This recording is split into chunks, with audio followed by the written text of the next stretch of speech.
2020 meeting. At this time, we will call the meeting to order at 6, and we will have a moment of silence.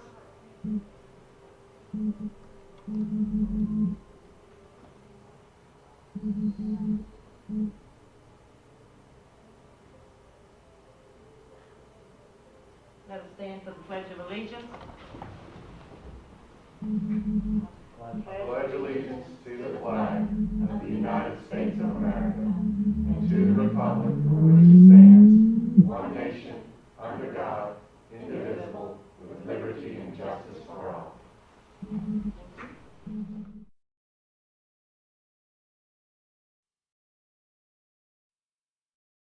Policy BDD, a school board member may participate from a remote location due to a medical condition or personal matter that prevents the member's physical attendance with the approval by a majority vote of the members present at the primary meeting location. In order to offer this opportunity to the remote board member, a quorum of the board must be physically present at the primary location, and arrangements have been made for the voice of the remote participant to be heard by all. Do we have a quorum of the board at this time? Yes, ma'am. Okay. Mrs. Thompson, are you able to hear us at this time? Yes, I can, Mrs. Ligon. Hello, everybody. Wonderful. We've confirmed that she can hear us according to our policy. Seeing that we have both met the criteria stipulated within the policy BDD, at this time, I ask for a motion from the board that Ms. Thompson be allowed to have a motion from the board member. So, Madam Chair, I make a motion that Ms. Thompson be allowed to participate remotely in this meeting. Okay, Mr. Grimes, do I have a second? I'll second. Mr. Terry, all in favor, say aye. Aye. Any opposed? Seeing that the ayes have it, Ms. Thompson, welcome to the meeting. Thank you. Okay. At this time, we'll ask for 1.02 for approval of the agendas. Everyone had a chance to make comments. And Dr. Arnold, do we have someone somewhere waiting to make any comments to the board at this time? Is it Teresa that you know? Madam Chair, at this time, we do not have any phone calls or emails of any citizen who wishes to speak to the board. Okay, we will have that opportunity a little later on. At this time, let us move on to some recognition. This winter, and we have come to the decision that Ms. Lauren Kirshner is Amherst County Public School Teacher of the Year, and I'm going to read this quickly. As the recipient of the 2019-20 Amherst County Public School Teacher of the Year Award, this distinguished award recognizes Ms. Kirshner as an expert in her field. She guides all students to achieve excellence. She collaborates to create a school culture of respect and success. She connects with students and families to build a strong sense of community, and she demonstrates innovation and leadership both in and outside of the classroom that embodies her dedication to lifelong learning. We recognize Ms. Kirshner and thank her for her dedication to every child, every day. And so Ms. Kirshner will then move along to the state competition, so we do wish her luck moving forward. We brought her on a Zoom conference call under false pretenses last week to a counselors meeting, and we announced it to her there in front of her colleagues. And we wanted to do that primarily because, as I told her on the call, she is not only an advocate for children. I mean, every day she is working to provide the very best for all of the children in Central Elementary, but she's an advocate for her profession, for counselors, and she works very hard statewide in her organizations and has gotten a lot accomplished. And the counselors, as you know, have gotten a lot accomplished in the state. And so I told her that she has set a very high bar for our award moving forward. And so we'd like to congratulate you, Ms. Kirshner, and I have a very nice large plaque for you. Well, we'll help you out. So,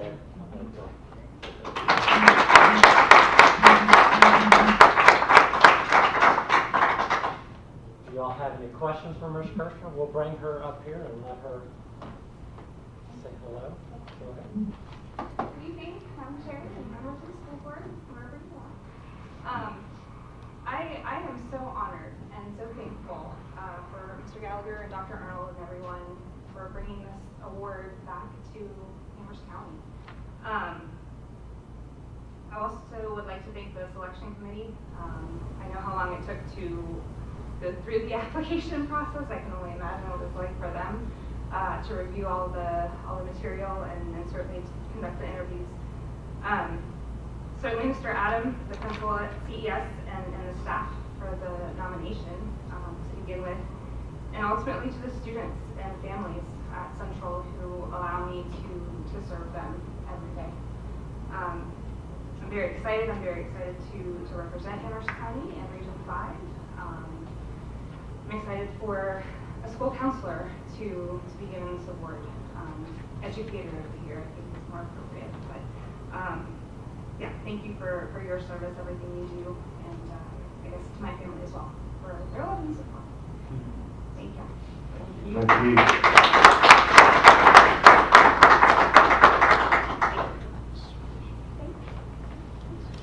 Thank you, Dr. Arnold. Congratulations, Ms. Kirshner. What a wonderful new adventure to come back to Amherst County, Dr. Arnold, to all your associates who had something to do with that. We also have another recognition here, Dr. Arnold. We'll turn back over to you again. So you might recognize this young man. This is Carson Peters, who served this year as our student representative on the board. The last time you saw him was the last time you were here. That was March 12th, and then as you know, the next day things changed for us. And so Carson had a lot of plans and had done a lot of work. He did a great job with that up until the point, and he had many things set up beyond that. And so we hope that we'll be able to take those forward and continue those next year when our students return. But I'd like to tell you a little bit about Carson in terms of where Carson's headed. He has been accepted at James Madison University, and he is interested in environmental science, I believe. And so we wish Carson the best of luck. But one of the things that I think is important, and what I want to say about Carson, is I don't think people realize how difficult it is to be a high school age student and sit in front of a board and give your opinion. And it might not always be the same opinion that the adults have, but so I think that takes a lot of courage, a lot of confidence. And Carson, we appreciate your input, because I want you to know that this board values the student input, and we appreciate you taking your time and doing that this year. And so what I'd like to do, what a wonderful surprise we have for Carson. We have a nameplate and your certificate of saying that you've helped us this year. So thank you, Carson. We appreciate you. I just want to say thank you all for always being so kind and welcoming. Every time I walked in, like he said, there was never anything. I always felt welcomed. I always felt like you guys were always listening to what I said.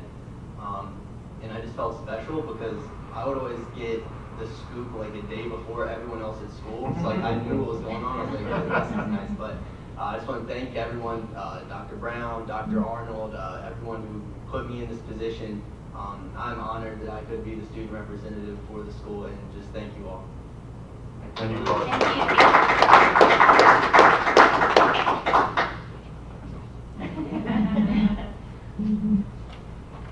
Wonderful congratulatory to you going on to JNU, and we hope that you and your family have a good summer as we say goodbye to our graduates here pretty soon. Also, Dr. Arnold, thank you for giving that beautiful speech about both of them. We are excited, and I wish we could hug and do all that like we used to, but that'll be another time. Moving right on now to our action items, let us get right into 4.01. Dr. Arnold? Yes, Madam Chair. So approval of the revised 2021 school operational budget. So on March 12th, you approved the school budget, and at that time, we had a great budget. We were really positive about our budget.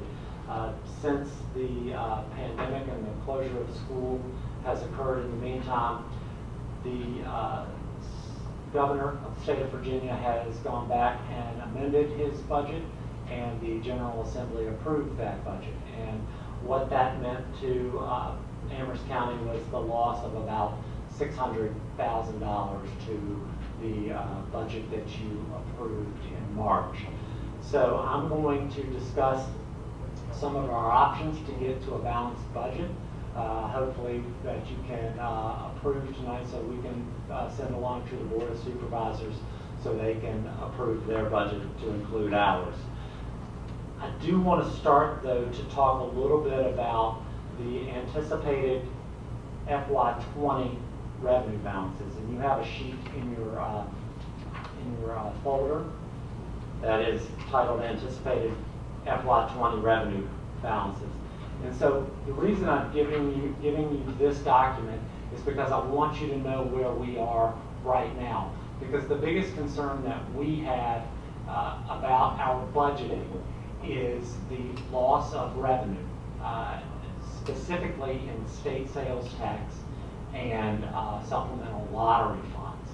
And so we anticipate those numbers to be less than what was projected at the beginning of the year. And so if you look at this document, it shows that we believe that we will have, through savings and some various other actions that we've taken, $1.3 million at the end of the year. We anticipated $1.4 million in revenue, projected revenue, because of sales tax and lottery. So we certainly would have been in a great place. So what we've done is we've projected, and we are being very conservative, we're projecting a 50% loss in sales tax. I'm not saying that that's what's going to happen, but we needed a pretty aggressive number to work with. And so if you see that, that shows that we would actually believe there's a $700,000 shortfall. Currently, they are projecting a 28% shortfall in lottery funds, so that's about another $127,000. So if you add those two numbers up and you subtract that from the $1.3 million that we have at the remainder of the year, we should have $474,000 at the end of the year of unspent funds. Okay? As you know, those funds, through an agreement with our Board of Supervisors, those funds get rolled into our CIP funds. When we took our budget to the Board of Supervisors, I requested that any monies that we had at the end of our budget this year, that they allow us to move that into our operational budget next year. And I'm going to show you kind of why we've done that, because we believe that we're going to need all the money that we can for next year, because we might have a whole year of lagging sales tax and lottery funds. So that $474,000 is important for you guys to know, because you're going to see it on another document moving forward. So we feel really good about getting through this year, the ability to pay all of our bills, and also to have money that is unused at the end to roll into next year's operational budget. Do I have any questions on this year?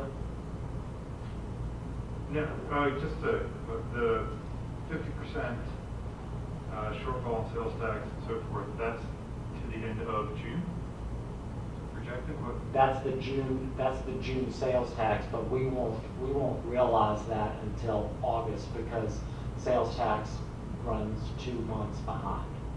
Right. It is Well, I'm June. just trying to see where it stops, because if this thing carries on, will the sales tax So what will then happen be then lower? is it'll start up again in July for our FY21 budget. Right. And that's what we'll be monitoring that as we go as well. Right, okay. And I'm going to talk to you about that here shortly as well. So you're talking about our current budget up Yes. to July? Yeah, July 1. Okay. That's correct. All right, thank you. Yeah, we want to make sure that we can pay all of our bills, and that we can also absorb any shortfalls in revenue, which if you look at this plan, we believe we can do that without any problems, actually. We've cut back on spending. We're saving monies in a lot of different places with electricity and fuel and transportation, lots of different areas that we're able to save some money moving into the remainder of this year. So we are very confident right now with this information that we've given. So that takes me to the next discussion, and you have these listed in board docs. So they are entitled Option A, Revision to the Approved 2021 School Operational Budget, and Option B. So they are virtually the same document except for one difference. And so let me explain how we're going to make up for that $640 some odd $1,000 that we lost in the governor's amended budget. So we are recommending that we take our 3% raise and reduce that to 1.5%. That is option A. In option B, we're saying to reduce that all the way to no raise. So they would make what they made this year. We're also recommending in both that we reduce or eliminate the 2 career teachers that we put into the budget as new positions, and to eliminate the partnership with the University of Virginia with the counseling, which is another $10,000. But if we were to do that, and as you see, 1.5% raise or reduction is about $517,000. So that's where most of our money lives anyway in personnel. So if we were to reduce it to 1.5%, we could have a balanced budget. I also gave you a budget that shows reducing 3% raise to 0. And that gives us $517,000 that we can hold in our budget for revenue shortfall. So I wanted to make sure that you guys could see both as options. If you think about with option A, that money that is given in a raise shows up in VRS. One of the things I would suggest if you chose option B is that if we do in fact have that money at the end of next year, that we give bonus to our staff, all of our staff. But the problem with that is not realized in VRS. That's not credible compensation in VRS, the one-time bonus. But so the way I would describe option A is a conservative estimate. The way I would describe option B is a very conservative estimate. Because before we get into the particulars of this, let me go to the very last document so you can see it as a singular picture. So in your folder, you also have financial information to address possible FY21 revenue shortfall. So this is a document very much like the very first one I showed you, but this one's talking about what might happen next year. So it's a document that the subject line is financial information to address FY21 revenue shortfall. So what we have done is we have polled in lots of area. School systems have really done a lot of work together. We all ask each other what's going on and what are the thoughts. And so we use the lottery proceed number that they're currently seeing as a 28% decrease. And if we had a 28% decrease in our lottery funds next year, that would be about $286,000 short of what we would have normally gotten in the governor's budget. We are also using 25% reduction in state sales tax. That seems to be the number that most school divisions are using. I've not seen a higher one yet. But if we're using that as our number that's of a possible shortfall, that would show up as about $1.3 million less for us. So if you add those two numbers together, we're looking at, and I'm saying this is a conservative estimate, a $1.6 million shortfall in the budget that you guys would be approving. So the reason I tell you that is because we have to have money available to cover that shortfall.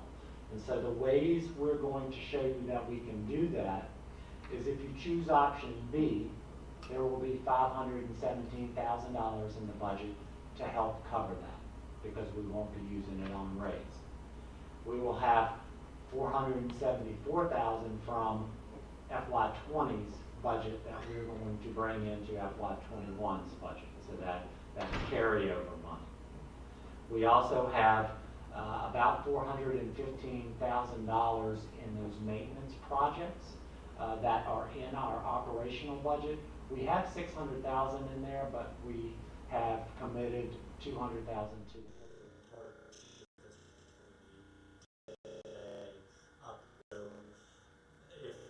projects, if needed, to cover a shortfall. We have $415,000 more dollars.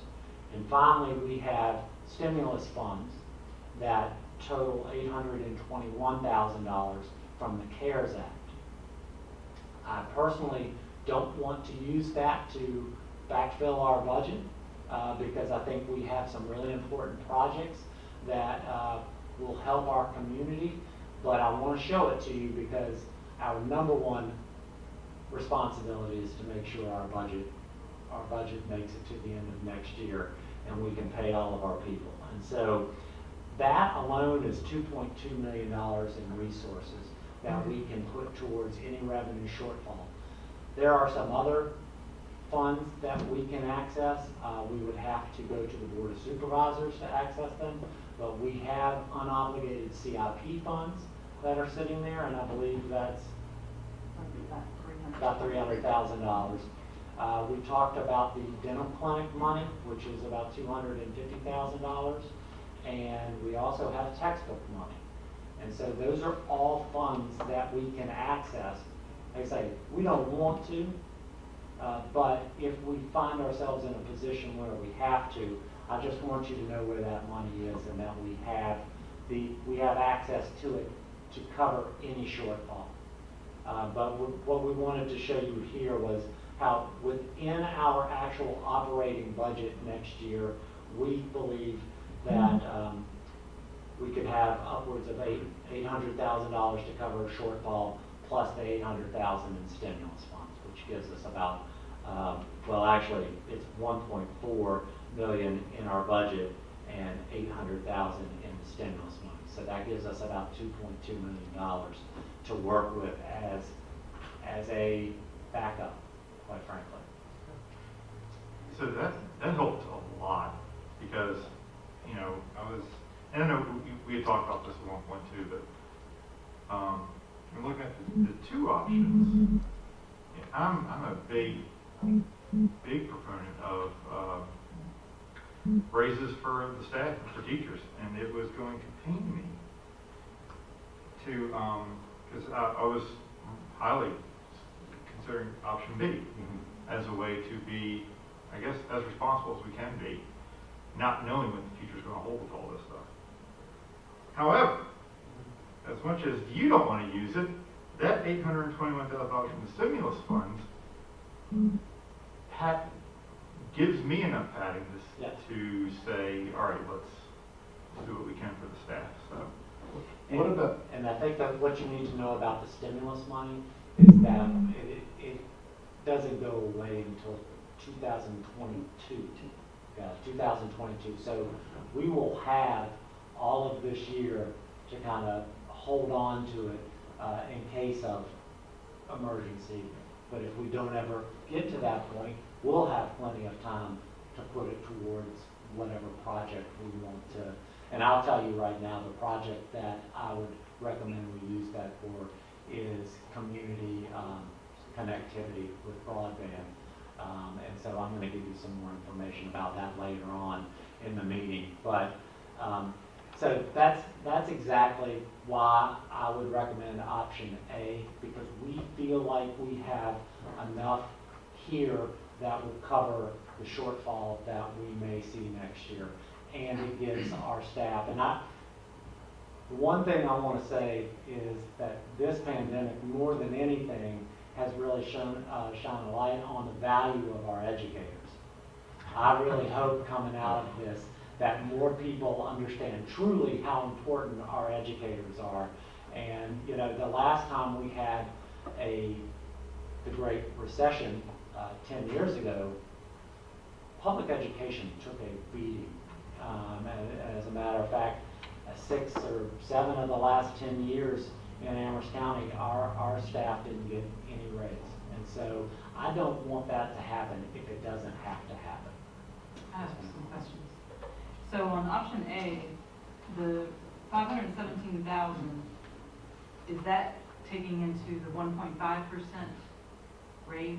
Yeah, that's the reduction of going from Yeah. 3 to 1.5. So it's the same on option B because you are capturing that you might still give a one-time bonus that equals that amount? Yeah. So that's why the numbers are the Yeah, same. well, we're leaving it there. We're not gonna give it as a raise in option B. It would be, that money would be there for cushion.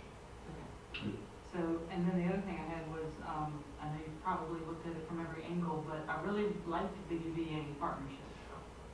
Yeah, Any and, way to save it. well, and we actually could make that easy for you because they. Are they going away with it? Okay. They I don't, figured they're they not would. gonna be doing Okay. it, so, they made that an easy. I kind of figured decision. that.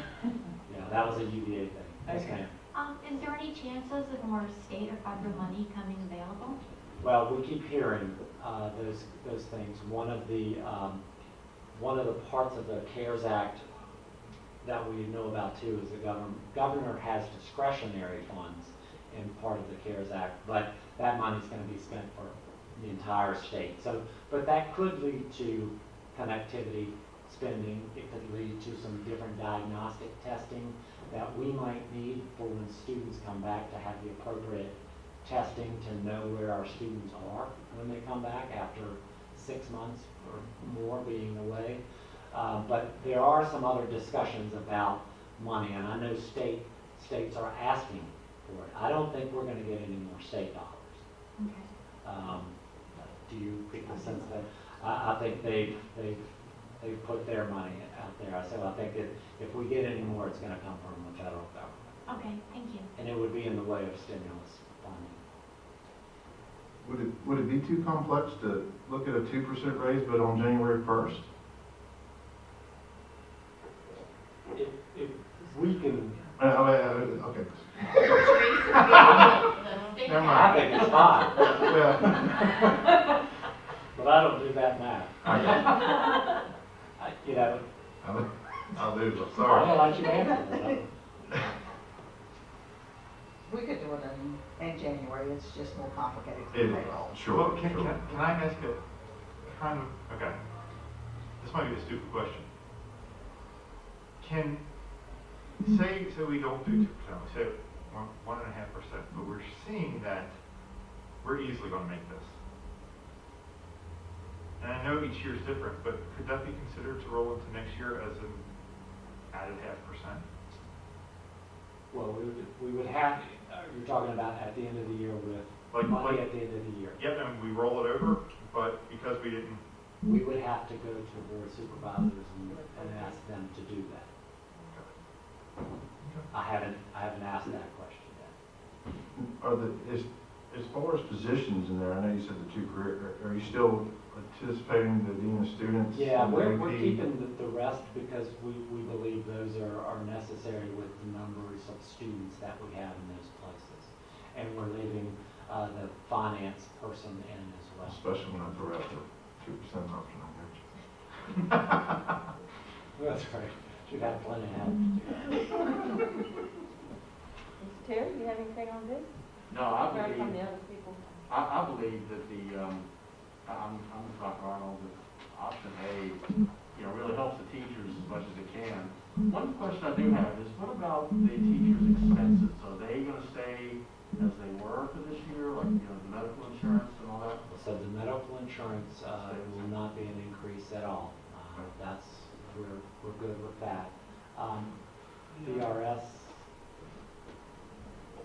Well, the employees will pick up the extra 1.5%, they'll have to pay their 5% of that 1.5%. And as you recall, at the last board meeting, you all approved One Digital and going self-funded, but based on recommendations from after the pandemic hit. One Digital recommended that we stay fully insured for 1 more year. And we were able to do that and absorb the cost so that employees will not see a cost in their share. We will pick the whole cost of it up. yeah, and that actually needs to be a part of your vote tonight. that we, because you voted to go to self-funding, now you got to vote to go back to fully funded. So does that need a separate vote outside of the budget or within this one vote here? I think if you choose option A, it's written into that recommendation, so you can do it as one. Ms. Thompson? Yes. Do you have any comments on the option A or B or C? Well, I think my first instinct, based on what I'm hearing, is probably option A. But I had one question. I'm not quite sure who asked it, but someone was asking about if we were to do a 1.5% raise, could we make some adjustment on that if the money was available? Would it be such that if there was additional funds next year that we didn't anticipate and we went with option A, could we add a bonus to the end if that money was available to compensate for the loss of that raise? Yeah, that's certainly doable. That would be certainly at the pleasure of the board, but we can do that any year. But I understand what you're saying, Ms. Thompson. Okay, and I just thought that might be a, solution to what somebody had asked. But, yeah, at this point, if you're recommending option A, that's the one that I feel I would go with. Yes, ma'am. We are, as staff, recommending option A. Any other questions from the board or any other comments? Turning to my right and I'm turning to my left so I get this, so I'm not disrespecting you. Turn them will fall out. Well, first of all, Dr. Arnold and Teresa and all others, thank you for this revision. That is, to me, I saw two great things here. We're going to pay our bills and we're going to have money at the end, and that's what everybody wants to hear. And also, we're going to be able, with these stressful times for teachers coming back into the workforce, we have a little incentive there as well, and we're going to give a bonus, and we're going to give a raise. And then, if things go really, really good, a bonus could come up later on, but we won't put that up there yet. So I want to thank you for this, I think, option A, a very responsible revision of the budget. Ladies and gentlemen, would you agree? And so with that said, I would ask right now that we could get a vote of approval for option A. A motion. Make a motion we approve option A, budget as presented. Do I have a second? I'll second. Okay, all in favor? Aye. Any not in favor, nay? Okay, Dr. Arnold, thank you so much. For we now have a revised, approved by the board option A. All right, let us see where we are.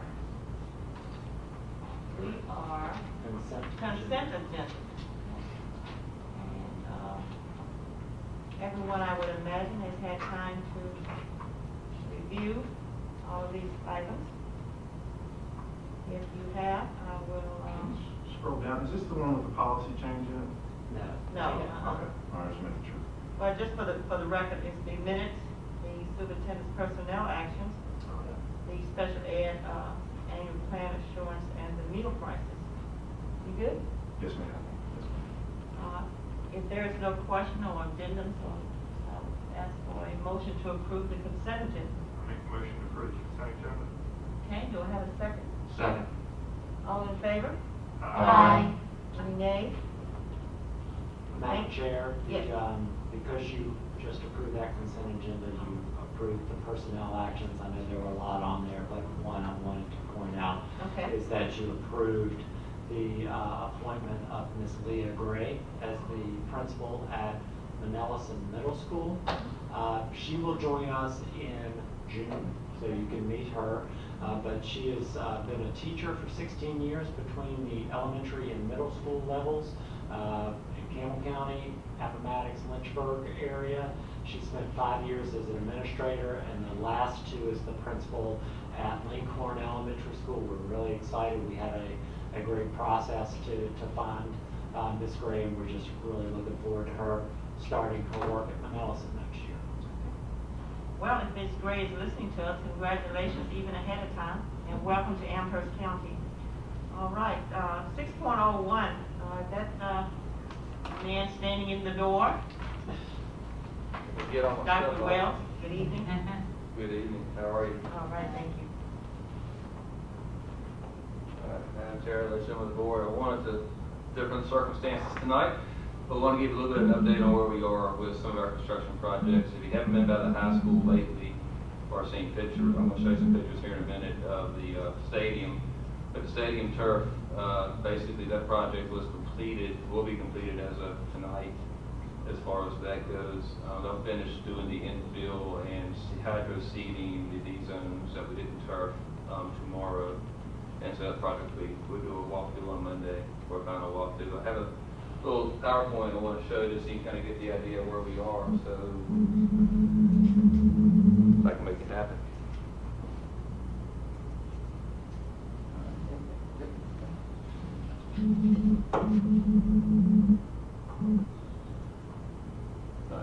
So this was prior to everything. You see the stadium turf there in the parking lot of the high school. So it started with construction, so it started ripping out the turf about 2 weeks ago and pulling the turf out. You can see the process here, rolling the turf up. Each one of those rolls weighs about 2,000 pounds from all the rubber and stuff that's in them. So pulled all that. We saved about 30 rolls of that for use if we need to for other projects, and also if the people want to buy it, we'll work with David Profit to see if he can put a little bid out there. Somebody wants to purchase a little bit of turf, put some money back in the athletic program. And there it is. Again, getting all the turf up, you can see all that's from the rubber and stuff on the turf. And then on the D zones, what we approved with the concrete at the D zones, there's concrete all around the inside of the track. All these running lanes also now for long jump and triple jump have been concreted. So the pits for that are concreted now as well. So you can see that. Well, they're backfilling with sand and all that for that now, but they'll be 100% operational when we get going. So that's a plus. So after they did most of the concrete work, they came back in and leveled the field. Laid the turf right here. Wayne Cox called me one afternoon, kind of concerned. Goes, there's no numbers and there's no hay in the field. What's going on? So we called and they verified it. Yes, it is a process. So they laid the turf first. This is a universal turf. Then you come back in and put all the numbers, whatever you want for your field, because a high school field lays out different than a college or a professional field from the hash marks and things of that nature. So they changed. So they came back in, then they started laying in the numbers and cut the egg in the center, put the numbers and hash marks and things along the edges, and ended up with, that's our finished product. So if you go by there next day or so, feel free, I can take you up there and walk around on it. But they loaded they did 3 tractor trailer loads of sand, they have a base coat, and then 5 tractor trailer loads of rubber pellets. And each bag of rubber pellets is about 30 loads of pellets per tractor trailer, about 2,200 pounds per bag. So they did 5 loads and 3 loads of sand that were mixed into the infield. So the turf itself, the grass threads are about that long, but now on that much is above the rubber and the sand, about a ½ inch to a ¼ inch above the rubber sand composite mixture. So all that is cushion. Some people for fall or whatever. That's that extra cushioning you have on the field itself. So just wanted to show you that so you kind of get an idea of where we are with that process. So you know that. Also, other projects we're working on that have been going on. The entryway to the high school, the vestibule work at the high school. They have completed the work in the office. They're completing the work. They have the work outside completed within the next week or so. They're putting the roof over top of the porch, the portico coming in. We're waiting on the door. With all of our projects this year regarding the doors seem to be the biggest problem because it's just the limited amount of manufacturers, and some of those manufacturers were closed down due to the COVID shutdowns. But they expect the door to be in by the end of the month, and those doors will be set, and then we'll be able, that project should be completed early June. But the office is, except for not having a door, the office is about done. And then the porch covered overall outside. As far as Madison Heights Elementary and Ellison, those projects are complete. AFA is still touching up a little bit of wiring just to make sure that the doors and the cameras and stuff are shifted. But other than that, those projects are complete. I'll say they're 99.8% complete. Just that one or two little touch-ups and then final walkthrough with them on that. Projects coming up in February, you approved work for Elon Elementary School bathrooms as well as the tennis courts at Amherst Middle to resurface those. Those projects are underway. Elon, the work will begin tomorrow on the restrooms, and the tennis courts will start June 22nd. Those will be resurfaced with the money that was already appropriated. And then finally, regarding building processes, our Representative Josh Bauer from CRA has completed a lot of his preliminary work, and he's going to brief the senior staff next week regarding some of his recommendations for projects here in the division. So we'll have some information for you in June regarding he'll present to you in June regarding that. He's going to meet with us here in about a week or so to go over his recommendations. Have any questions on the turf or any of our projects? Good. All looks real good. All right, thank you. I feel really good about the team, the crew that came in and did that turf project. They've been here for 2 weeks working very long days and getting it done. And I've been having conversations with them. They've been great, been a good crew to work with. They've been very responsive to our requests and things here at school. Next I have on my agenda is 6.02, which is revisions to the policy manual. And you'll see those in board docs. The majority of these revisions are, a lot of these are just basic minor revisions, no major changes to policy per se. So this is first read, and so you'll have a chance to review these over the next month, and when we come back in June, we'll do a second read. And if you have any questions during the time, tonight or during the time frame, we're glad to answer them. Each of us had a separate section of documents to bring to you. So if it's about anything of mine, I'll be glad to answer those questions. Or if you have any questions from the other sections, I'll be glad to grab those folks and bring them in for you. Against this first read tonight, I ask that you read through them. If you have any questions, you can contact us. And then during June meeting, we'll come back with a second read and for your approval or any other questions you may have then. So if you have any questions, I'll be glad to do my best to answer them. Were these internal revisions or were they to VSBA? These are VSBA. So they're all down. Yeah, they're all VSBA policy revisions. The bus driver one I saw where they're presenting medical exam, is that correct? The pre-screening? I have to go through and find one. I can wait till next cycle. Okay. Yeah, most of the ones that we'll bring to you that come from VSBA come because of legislative changes. Sure. Yeah, that's what I took it to be when I was reading over them, but that one stuck out to me. But I'll talk about it next time. Yeah, I think those are one of Mr. Gallagher's HR ones. I'm not. I'll shoot you an email. Okay. Everything here was driven by either changes in law or General Assembly action. Now next month we'll bring you more first reads. Those are more detailed changes and more things you might require more of your thought processes on because they're more detailed in what they're going to be asking. They'll have impact. Yeah. They'll have impact on the way we do things. So, and then we'll probably get, after the first of the year, we'll probably get another list of policies to bring forward to you before school will normally start. But sometime whenever school does start, we'll probably have another round of them before you get in August, September time frame from changes from the General Assembly and things that came forth July 1st legislative action. Any questions regarding that? I'd be glad to answer. If not, we'll have them ready for you in June. Okay. Solar energy. We met with solar energy consultants, and that was a good meeting.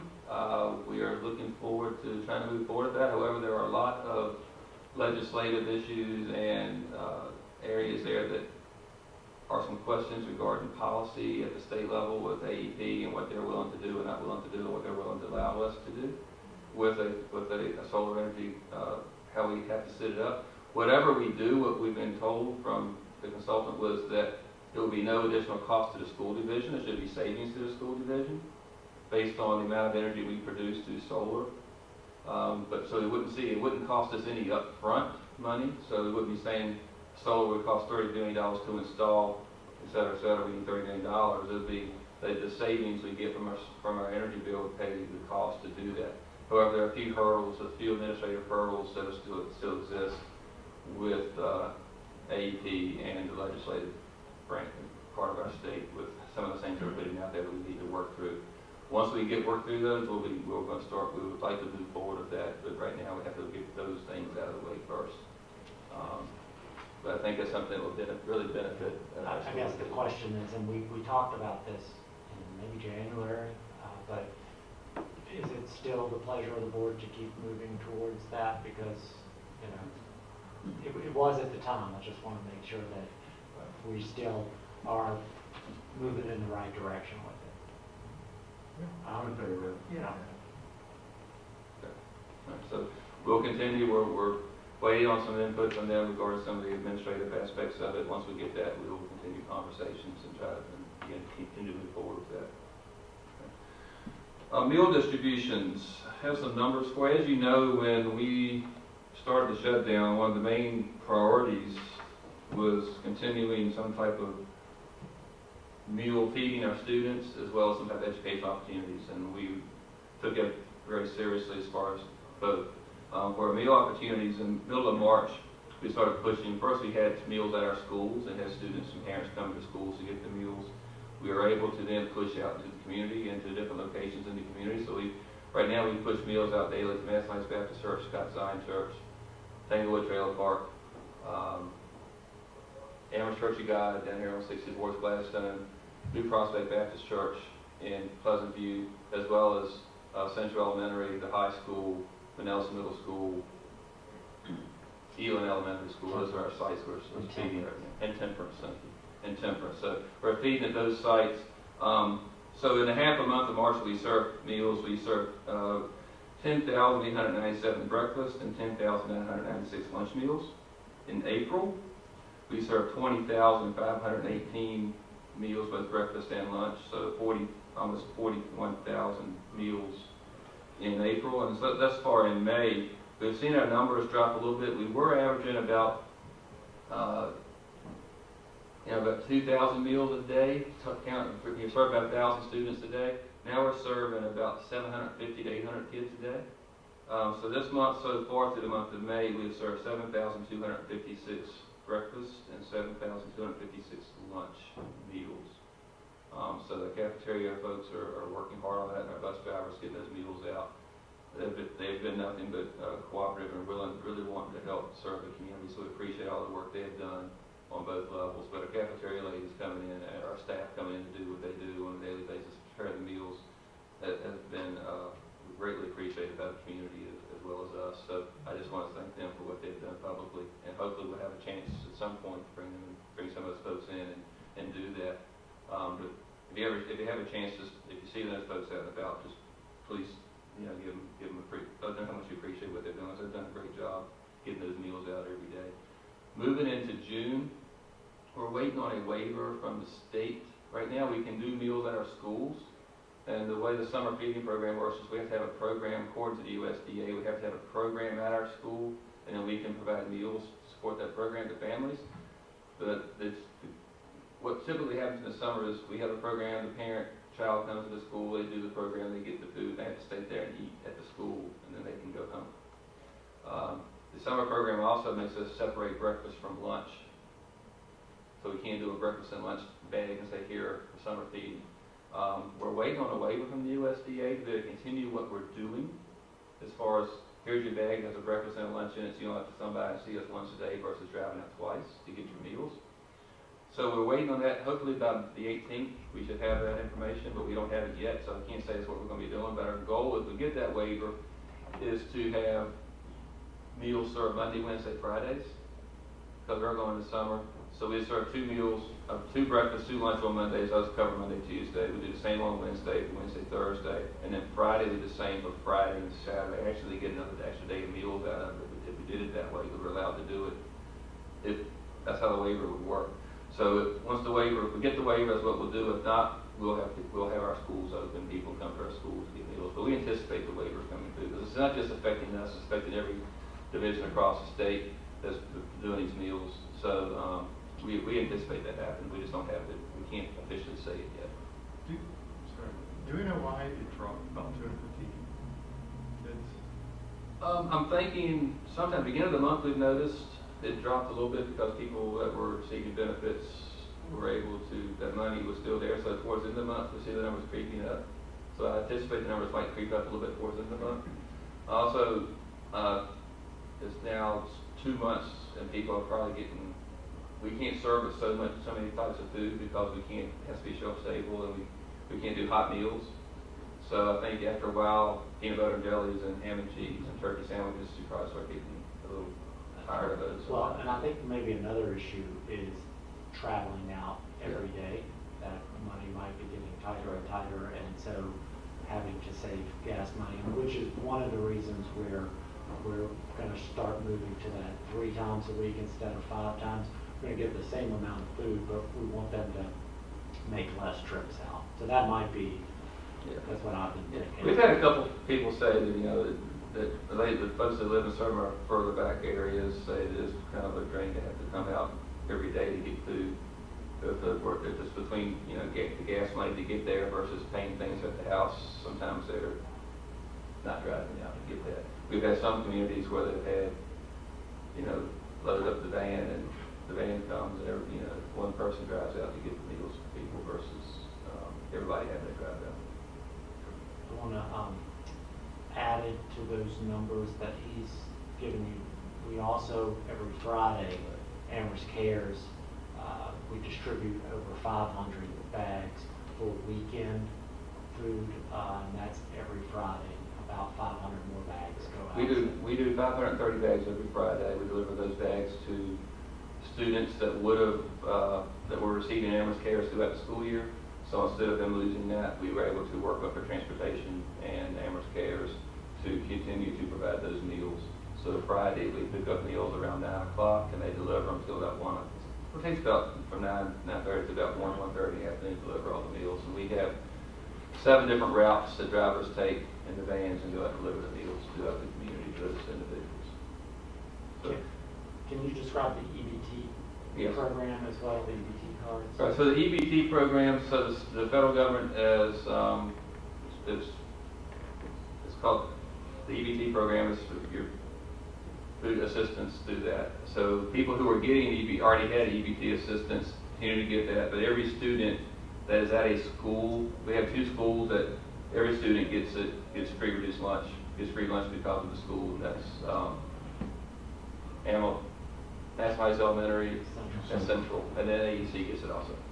But there's only a small population there. So all those students get it. So every student there receives EBT benefits, and everybody else in the division who gets the other 2,000 students who get free reduced lunch in the county get that. So what we've done is we were asked by the Department of Health and USDA to kind of identify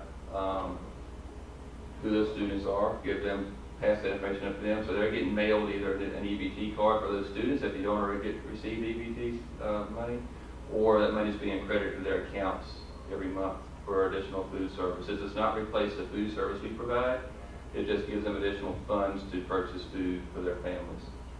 So that's something that it's the pandemic EBT. TEBT is what it's called. It's the pandemic EBT service that we're participating in helping the Department of Social Services and Department of Health with that process.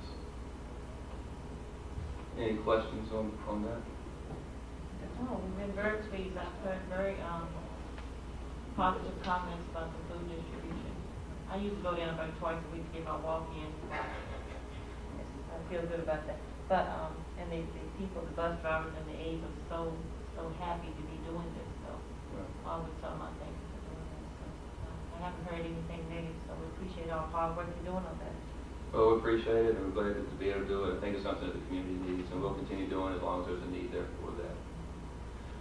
The other thing last thing I have, a little bit not on the agenda, but internet. We're trying to work still, and Dr. Arnold's probably going to talk to this a little bit later, but push the internet out to the community.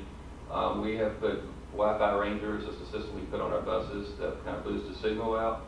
And so now we're working with a couple of our service providers and putting that service on our buses. We'll be pushing those buses out to locations in the community where people can come up, park near the bus, and we give internet, just like the lift that comes to the high school parking lot. We'll have those 6 locations throughout the community, and there'll be more to come on that as we said, ready. Hopefully by the middle of next week we'll have those ready to go. And the last thing I have tonight is student suspensions for the month of March. We had a short month, so we only have a few. If you have any questions about those, There's a couple, there's some typos, but they added twice on there, but other than that, they look like, okay. They're like, man, on a roll. yeah. But yes, we had a short month, not that many there, and no school board discipline hearings to worry about, so that was another positive. Sure, nothing else, we got that coming up. So if you have any questions, Steve? All right, thank you. Okay, we're moving into our finance, Ms. Coates. Madam Chair, members of the board, you have at your place the budget monitoring reports, the revenue receipts, expenditure information, your memos to let you know how the revenue and object codes are. If you compare the object code this month with the object code in February, you will see that, like Dr. Arnold said, utilities, we have a higher savings with fuel, not only because buses aren't running, because now the cost of gas is a lot lower. I will be glad to answer any questions that you may have. Yes, ma'am. Not necessarily about the budget, but the savings that we're gonna probably see from some of these areas. I know certain codes, you can't move that money around. We're gonna be able to move any of that money around that we're saving? Or will it have to stay for transportation if we save a lot of money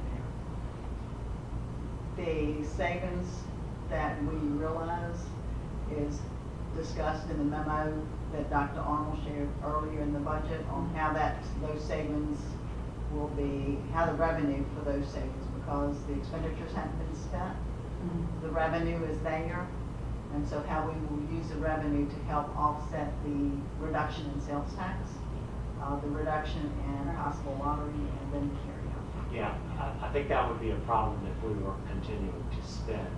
Yeah. But since we're not continuing to spend, that it's okay for it to sit there. Okay. And then we'll ask for it to carry over into the next budget. Board members, any other questions for Ms. Coates? We love to hear about savings. Yes. Maybe not because of the circumstance, but it will be replaced for sure. I think with Dr. Norman, you're up. Looking at 8.01. Good evening, Madam Chair and members of the board. I'm going to talk a couple of informational items right now in regards to our accreditation and accountability. So when we started under the governor's closure order number 55, the State Board of Education had went into overtime in getting us ready and prepared for what the ending of this school year would look like and how we would be accredited for next year. So we had several waivers that we had to apply for and be granted for in order for us to finish out the school year, provide learning opportunities for our students, graduate our seniors in the upcoming week. And so we had our first initial waiver was the 180 days, 990 hours. That was waived for every school division and every public and private school in the state of Virginia, and we received that very quickly, which allowed us to move forward with the other waivers that we requested. We requested a total of 19 different waivers for Amherst County Public Schools. All of them were approved, and all of them statewide were approved. And they had everything from graduating verified credits, local credits, to the assessments and how we would forego assessments at the end of the year, not just our SOL testing, but PALS testing for reading, as well as VKRP for our early childhood programs, and all of that was waived. They also came back at the very end and waived accreditation, and it took them a while to get through that process because that is tied up into the legislature, and they had to wait on the legislative body to do that. But we have been accredited for the upcoming school year based on the waivers provided by the state. In regards to accreditation, I am actually serving right now on the 2021, the current task force to determine accreditation standards for 2021 school year, which has gone rather smoothly. I am also then requested to sit on the subcommittee for the State Board of Education to reevaluate accreditation for our state after this cycle is completed, which is another 2 years under our current accreditation system, which is a nice thing for us in Amherst County to be able to provide some input. And Dr. Arnold will talk about that very specifically later on. So that basically is our accountability piece. If you have any questions, we'll be more than happy to answer any of them for you. Okay, I'm going to move to our next section, which is instructional supports. You have a memo that went up on board docs, and I'm actually going to go through a couple of the items in regards to it because it was a lot that my instructional team, as well as administrators and teachers across the entire division, got ready very quickly for our students and their continuity of learning. So the first one was technology. Our technology department, Mr. Goldman and all of his technicians, as well as our ITRTs, pulled some all-nighters, many nights, in regards to Chromebook distributions. We started that process on March 18th, and we actually presented and issued out 1,892 Chromebooks in the first round of distribution. Students and parents have been able to come and pick them up and check them out at any time during our closure. We are well over 2,000 Chromebooks that have been provided to students, second grade all the way through 12th grade. The flash drives, our community really came together because, you know, we have a concern in regarding internet access to our students. And so we put together all of our learning packets and learning opportunities on flash drives. But our flash drives, even though Ms. Crouch ordered them immediately, they were held up in customs for quite some time. And so we had a total of our local businesses, agencies, private citizens, they just understood our need, dropped them off here at the school board office or at schools. And we had 472 flash drives actually donated to Amherst County Public Schools that were used to give learning opportunities for our students, which I just cannot thank our community enough for what they did for us on that. That was a very smooth process for us. Again, in our technology, we did a Wi-Fi boosted for our access plan. That began actually on March 9th with Mr. Goldman and his crew, and went through with several of our businesses in the area, and we have boosted Wi-Fi access in all of our schools where students can come in, park, parents can come in, park. It's open to the public, and download and upload any information that they want and get any of their learning opportunities through our access if they don't have that at home. So that was a nice effort made jointly by partners throughout our division as well as private corporations. Any questions on technology? Academics, I've been referring to our at-home learning opportunities, and this was a huge undertaking. We had 10 weeks that we needed to create lessons for our students.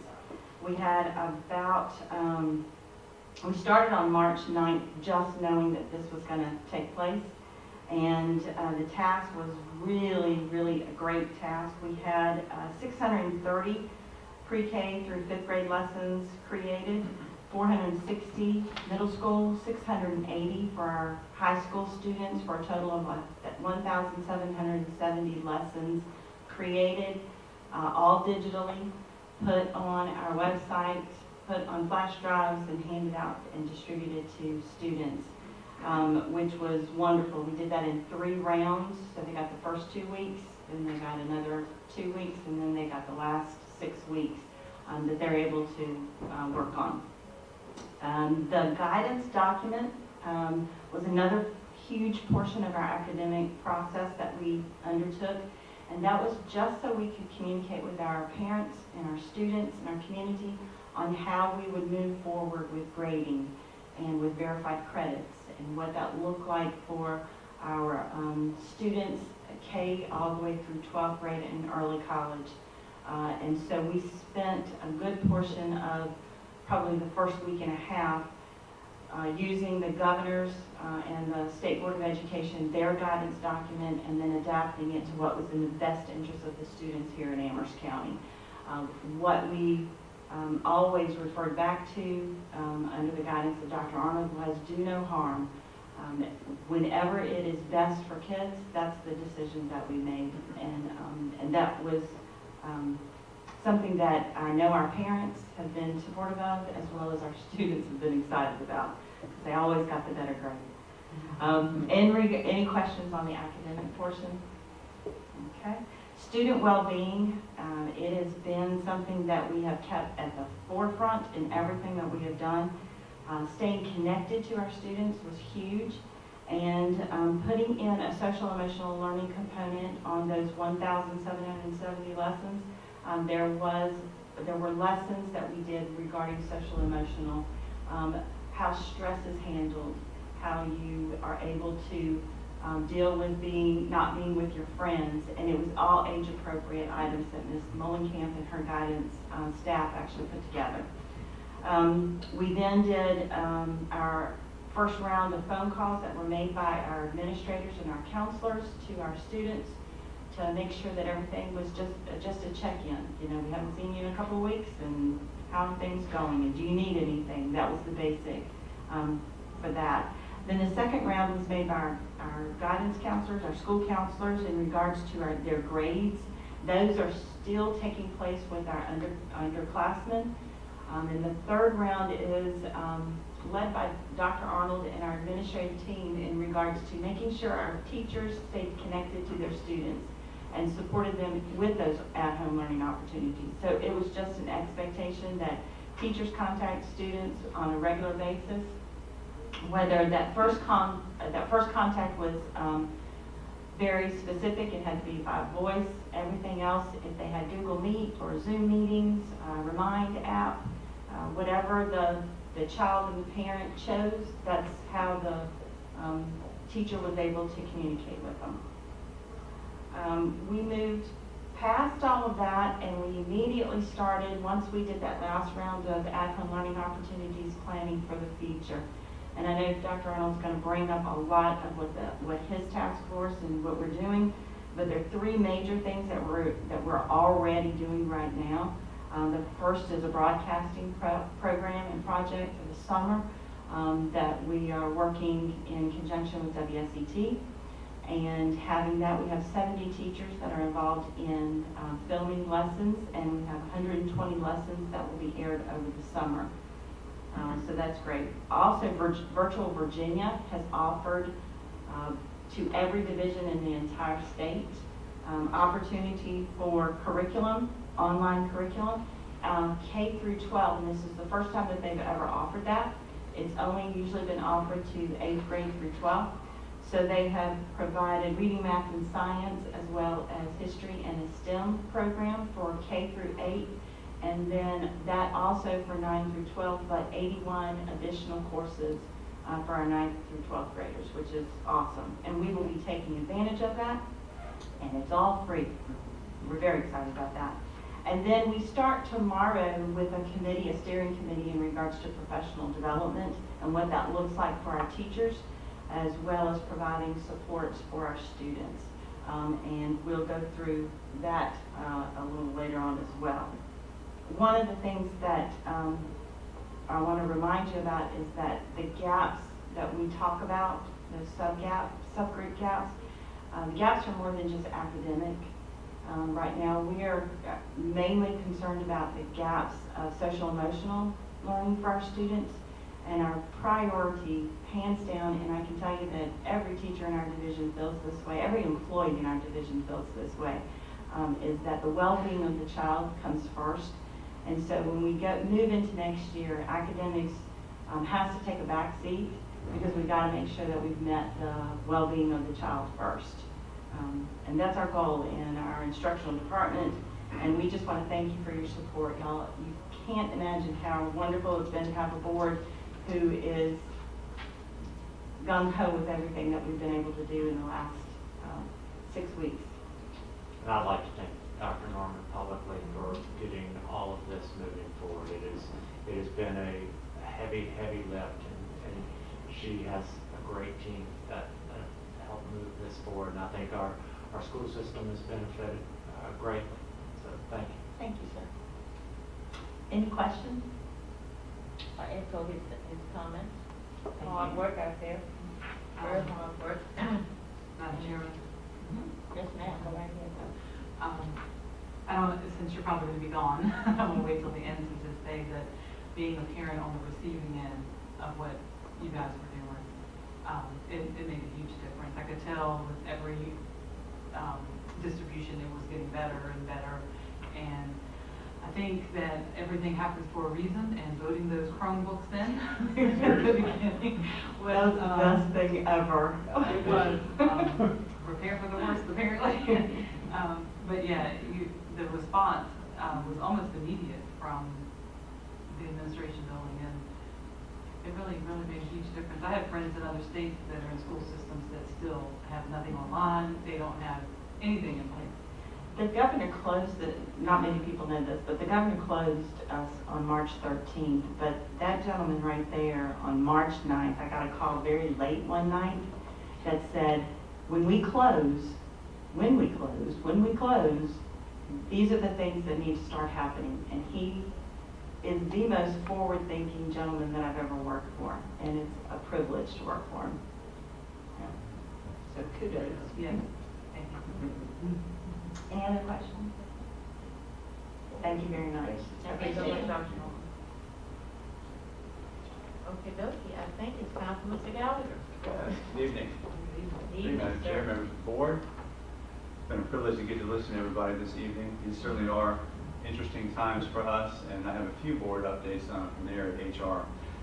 Before I say that, I would like to begin with just a moment of gratitude, because as I've listened to the others before me speak, as I've watched these efforts unfold over time in Amherst County, it gives me a pride moment in just looking at the amazing nature of all of our employees and meeting the needs of the students, the families, and all the community, and the leadership, and Dr. Arnold and others, and being out in the forefront of actually leading the charge in Amherst County. So I'm very fortunate to be here and very grateful for what we have. Just a few updates, and of course some of these things have been impacted by what we have been doing regarding this pandemic, but our current positional openings, we only have 4 right now in professional areas.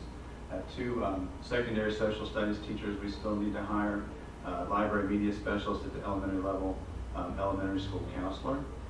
That's pretty good. We've already filled 20 professional vacancies to date, despite the challenges, and there have been challenges with that.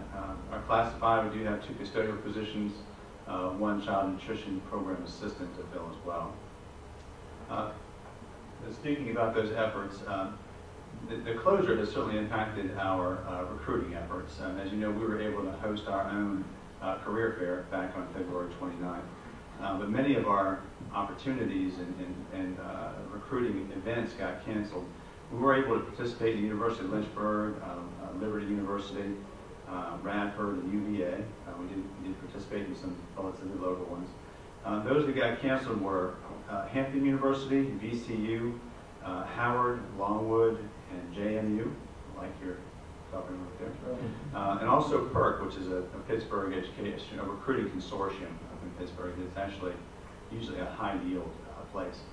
What's been impacted by that, a bit of our HR comprehensive plan, the focus of those areas was to get a large pool of candidates, very high qualified, and also a pool of diverse candidates. And I think all 3 of those areas have been impacted, at least initially, by the cancellations, and particularly some of the events that we went to would have been a strong candidate pool and a diverse candidate pool. So that's been an impact. We have continued to recruit anyway through social media, broadcasting, by sending messages to some of the candidates that we would have seen had we gone to the recruiting events, because we get those lists of candidates. We've continued to broadcast that message internally to make sure that we're focusing on that. We're focusing on highly qualified, representatively diverse candidates, excellent candidates as we make our selections. The pool obviously has been limited. We have had success, however, in finding what I feel like are very strong candidates from even in the region since we began this process, and that's what's led to us hiring 20 positions to date. So the interview process has been a little different, and Ms. Thompson, I don't want to forget that you're there. You're a good indicator. This whole technology and remote nature of what we're doing. All of our interviews have been through the Google Meet platform, so you all may be becoming very familiar with that. The Zoom type of thing, but Google Meet's what we've utilized. But actually with some training, some brief training, that's gone very, very well. And all the principals have done a great job. Very, very few glitches with that, so that's been good. We did have to revise our teacher performance evaluation system to make that more relevant to evaluating teacher expectations during school closure. Of course, we shut things down effective March 13th, and so we've had a very formal and traditional evaluation process, formal observations, and so forth. All those things had to go off the table at least March 16th forward. Principals are able to utilize all the data and information from mid-year reviews and all the observations they did up until closure, but we had to come up with a way to really evaluate our teachers moving forward, and they are still working, and they're still working very hard. They're just working very differently. So we did come up with new formats, a new process, came up with a teacher performance assessment process that does look at all the different indicators and expectations we've set out for them. So therefore, hopefully, they are being supervised as they move forward and documenting what they do, and they can be assessed on how well they've met those things. We had come up with a new teacher interim performance evaluation for those that are on continuing contract but not in the summative year. And ultimately had to revise our teacher summative performance evaluation. Typically 7 standards in that, and we had to reduce that down to 4 overall standards to make that effective. The assessment for learning piece, learning environment, and student academic progress were things that really weren't as valid without the assessments coming at the end of the year, as they typically are. Learning environment, kind of hard to assess remotely, even though we are checking in with them very much. So they can use that data along with what they did all the way through March 13th to kind of cumulatively evaluate all of our individuals, which I think is going to be good for them. I think they've appreciated that opportunity. Any questions up to point? Okay. The last thing I have is just to let you know that we would have had a retiree celebration ceremony in May. As typically has been, for those that haven't been on the board, a separate board meeting to recognize all of our retirees, amazing individuals who have given just a tremendous amount to our community over the course of the years. We do have retirees this year. We have, I believe there's 21 altogether between professional and classified, and that includes 2 individuals who retired last year, but after we had held the ceremony, that we do intend to recognize, but we adjust and do something different sometimes. Is what educators do, right, on the fly. So in June, it is my goal to have a retiree ceremony that is video-based, similar to what folks have done with Golden A and a couple of other awards. We will have people recognizing our retirees have an opportunity to create a video, or a brief video, to recognize those individuals and present them. Dr. Arnold will make some comments at the very beginning of that process, in general, recognizing our retirees, letting them know how they'll be recognized. And the actual retirees will have an opportunity to create a video themselves and send that in. So in the montage, that will be shown split screen with pictures and the actual retiree. We just don't want to miss those opportunities, and I think even by the 11th of June, we may not be out of phase 1. It depends on how these things flow, and I don't think we're going to be in a position where we're going to have crowds of people and families back in this building. So we're going to plan now in the event that we don't and do it in this manner. So, and that's all I have for updates from HR. Do y'all have any questions for me this evening? I appreciate each and every one of y'all also, and we go reflect back on that for what you do for the division. I think I can speak out of gratitude, probably for most employees, for your showing that and your choosing option 1 to recognize the amazing work they do. So that's all I have. Well, congratulations on filling the vacancies there, and we're down to a small amount. That's pretty good, I think, under these circumstances. We want to keep it that way. Just to throw in there, we did have interviews today, and we'll also tomorrow for the social studies, and the feedback I've gotten already is that the strong candidates already in that pool. So we're feeling good about that. I know there are challenges, and we want to be out there and promoting ourselves broadly and recruiting folks from all over and making sure that they're representative of our population. We're using the means ahead of us, and we're hiring good people. So that's the bottom line. Thank you so much for all that hard work. Look forward to the retirement event. Thank you all. Okay, Dr. Arnold. Okay, so as I do a couple of these, I'm going to have some of my folks come back in just in case there's some questions about technical details. But the first thing I want to talk about is an update on our graduation ceremony. We're really excited about the idea that we came up with, because we understand that the idea of going into a large facility with lots of people was not going to happen anytime soon. And even if it does happen beyond August, September, we're going to have a lot of those students that will be gone. They'll start to spread out. So we really wanted to make sure we did something special for them that they could remember as they move forward.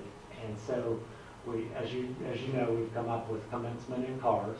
And if you look at the picture, and I'm pointing up here, which I can see it, at the top, you'll see the very large parking lot. That's the parking lot that we are going to use. It is sloped down, and so at the bottom where the blue scribble marks are, we believe that's where they will be parked. You will be parked right there. The yellow is where the stage is going to be. So you'll have front row, and we're going to give you a placard to come in with, so when you drive in, that you'll be taken up to that point. But all of the guests of our graduating seniors will be parked in that lot. The stage will be at the bottom, and there'll be a large screen there behind the stage. And so the students will be lined up back down here in front of the main building, and they'll come around. But what they'll do the first thing that will happen is speeches will occur. So there'll be like 2 or 3 people on the stage, and we'll follow all the safety protocols. But the valedictorian speech, the salutatorian speech, the historian, Dr. Brown, myself, will all speak. You can either watch it on the screen, or you can watch it with the device, because it will be streamed live. So folks that don't show up can watch it as well. But when the students get their diploma, they'll come down Lancer Lane, and teachers will be distant from each other, 6 feet apart. They'll line that road, so when the students go by, they can, kind of say their last goodbye to the students. And then they'll pull down to the bottom, where they'll get out of their car, they'll come across the stage, and they'll receive their diploma. And then they will leave. From there, they'll drive out and come around. If you know where McAdam Lane is, that if you could point to it, Dr. Wells. I'd use the cursor so they can see it. So right behind the stage. We'll drive down here and go behind the stage down this road. And that road actually dumps them out at the Briar Patch. And so from the Briar Patch, they're going to drive all the way up Main Street to the Circle, and that will be a parade route.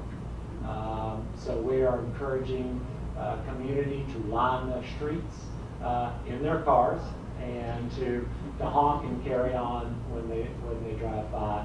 All of our students, we're encouraging them to dress up their car just like they would their mortarboard. And so we feel like it's unique.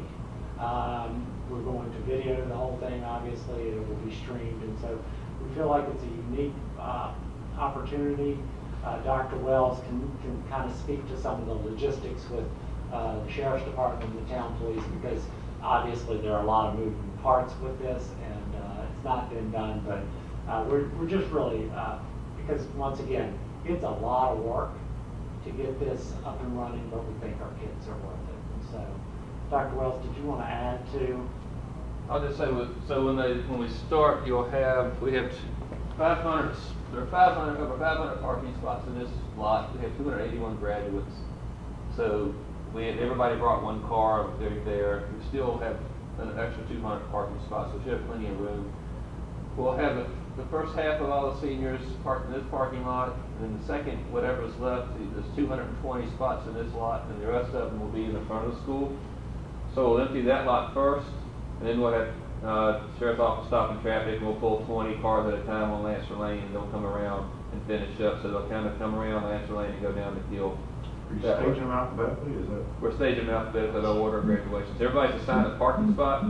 So 101 is Well, Wednesday they're doing practice. Well, good, which is great.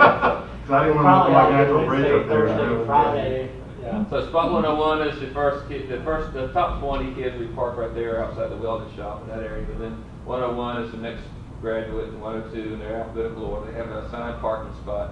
We're also, the front of the school, the spots aren't numbered, but we're having somebody come in and put some chalk paint down for us. We number those spots. Everybody will know what spot is theirs.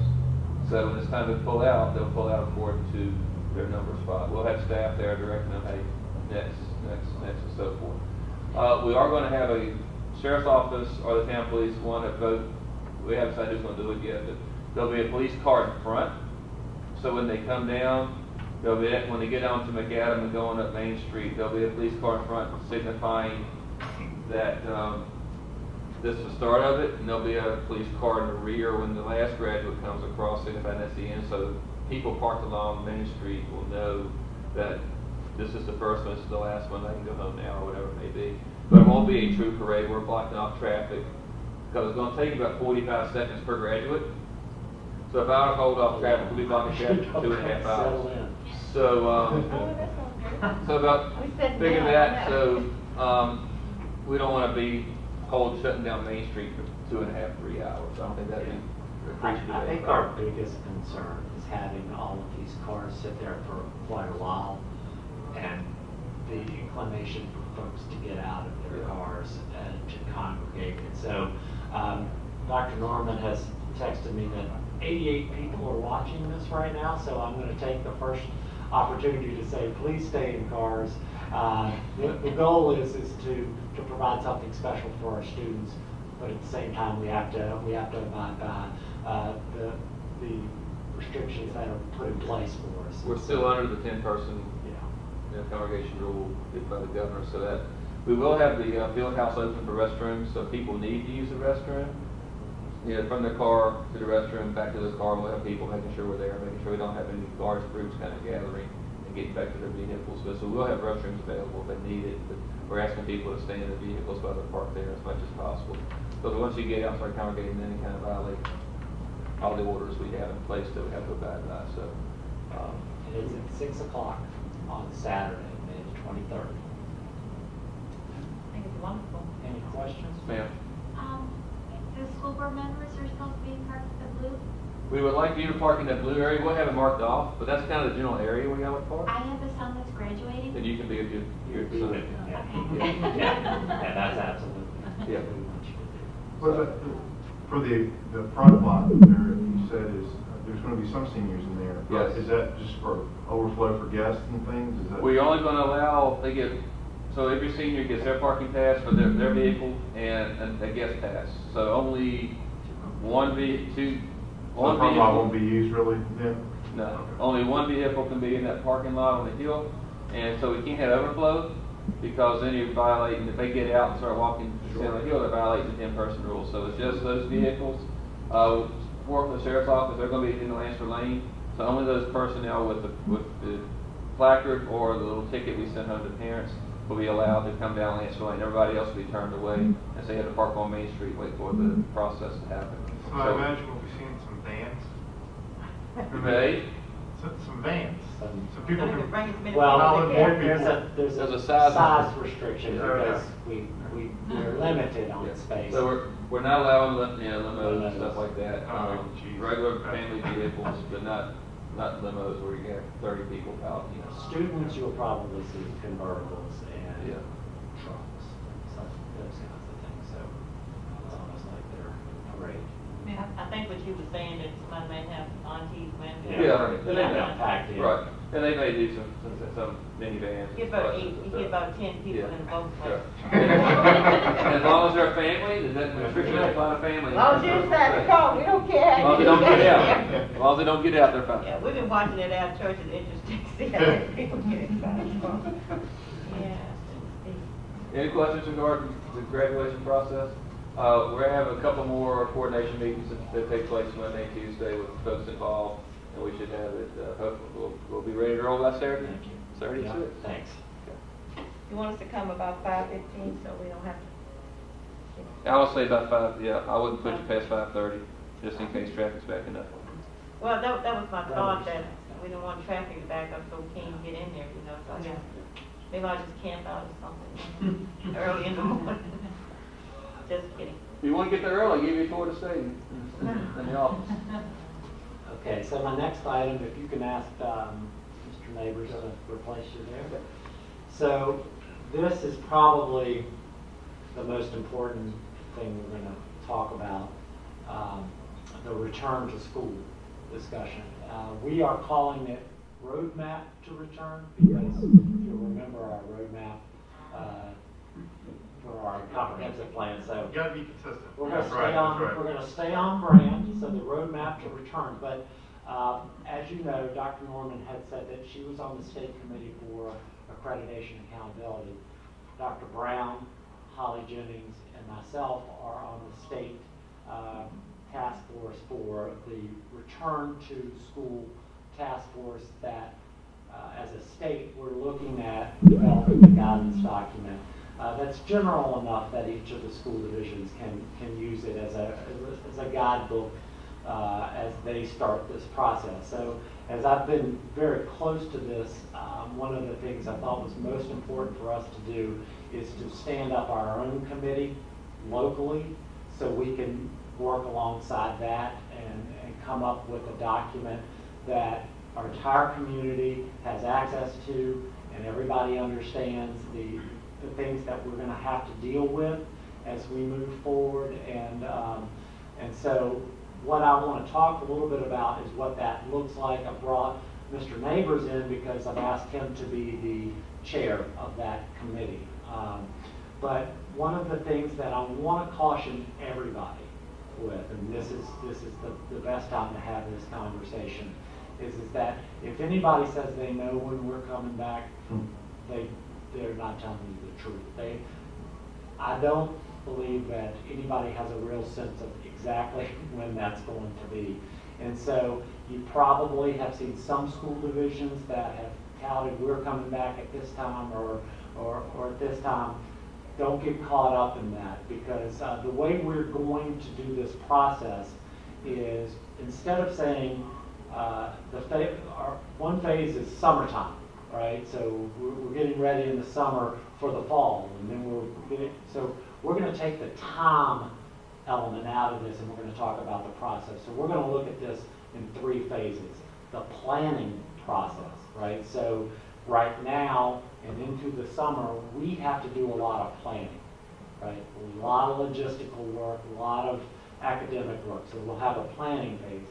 Then we're going to have a transition phase, and that is when our students and teachers start to come back into the school. So that's going to be a really important time, as that kind of transition time. And that could be in August, it could be in October, right? So, and then the third phase is when we actually implement our plan and also have contingency plans in place, because we're being told over and over, we put all of these students back in and a lot of people come back together, that there are other waves of this coming. And so if we have to close down again, are we ready for that? So all of these things have to be thought about, and so you can see why this is such an important document for us to put in place.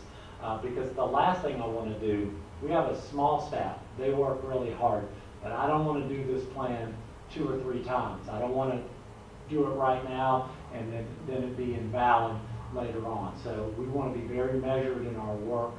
We want to hear from the governor.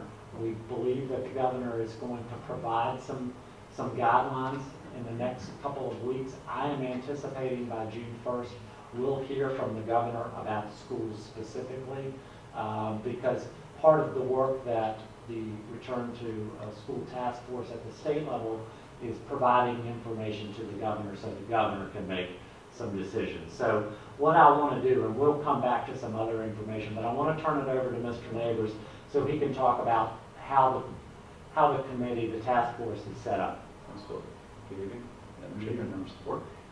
So I've been honored to take this post that Dr. Arnold has assigned me to, really looking at this work that we're putting together to get back to school successfully. As Dr. Arnold mentioned, we are splitting up into various phases, but what we've also done is split up our work into 6 focus areas. So we have divided that up between social emotional learning, academics, technology, finance, operations, and human resources. And with each of those areas, we've assigned a chair and a facilitator who's at the school board level or the county level to be able to work together to choose individuals to be a part of those teams and then begin meetings to actually talk about what needs to be done in those particular areas. We've separated some of those out differently than other initiatives and other individuals in the state because we wanted to give them a little more attention, technology being one of those that tends to get folded in to other areas. We wanted to make sure that we were paying special attention to that. We were thinking about how that's going to impact that eventual return. We are actually planning our kickoff meeting for the 22nd of this month. We're going to pull everybody together and give them that 30,000-foot view of what our ideas are, our essential questions and things that we want to accomplish. And then from there, we're going to ask subgroups to meet weekly to start to answer some of these key questions and put together those steps that we're going to need to take for each phase of what the implementation is going to look like. I do want to echo what Dr. Arnold said. I think the important piece for us is making sure that we develop a plan that's going to be contingency proof. We have all of those pieces in place. We're able to pivot and be flexible with whatever the government and other powers that be give us with that. We want to make sure we have everything in place to be able to move forward successfully with that. And I feel like we've got a good start into what that work is going to entail. So happy to answer any questions you might have at this point. And I think one of the things he talked about is central questions. So obviously, the first thing we have to do is make sure that when they return, we're safe, right? That's you know, when parents send their child to us, they expect to get them back safely.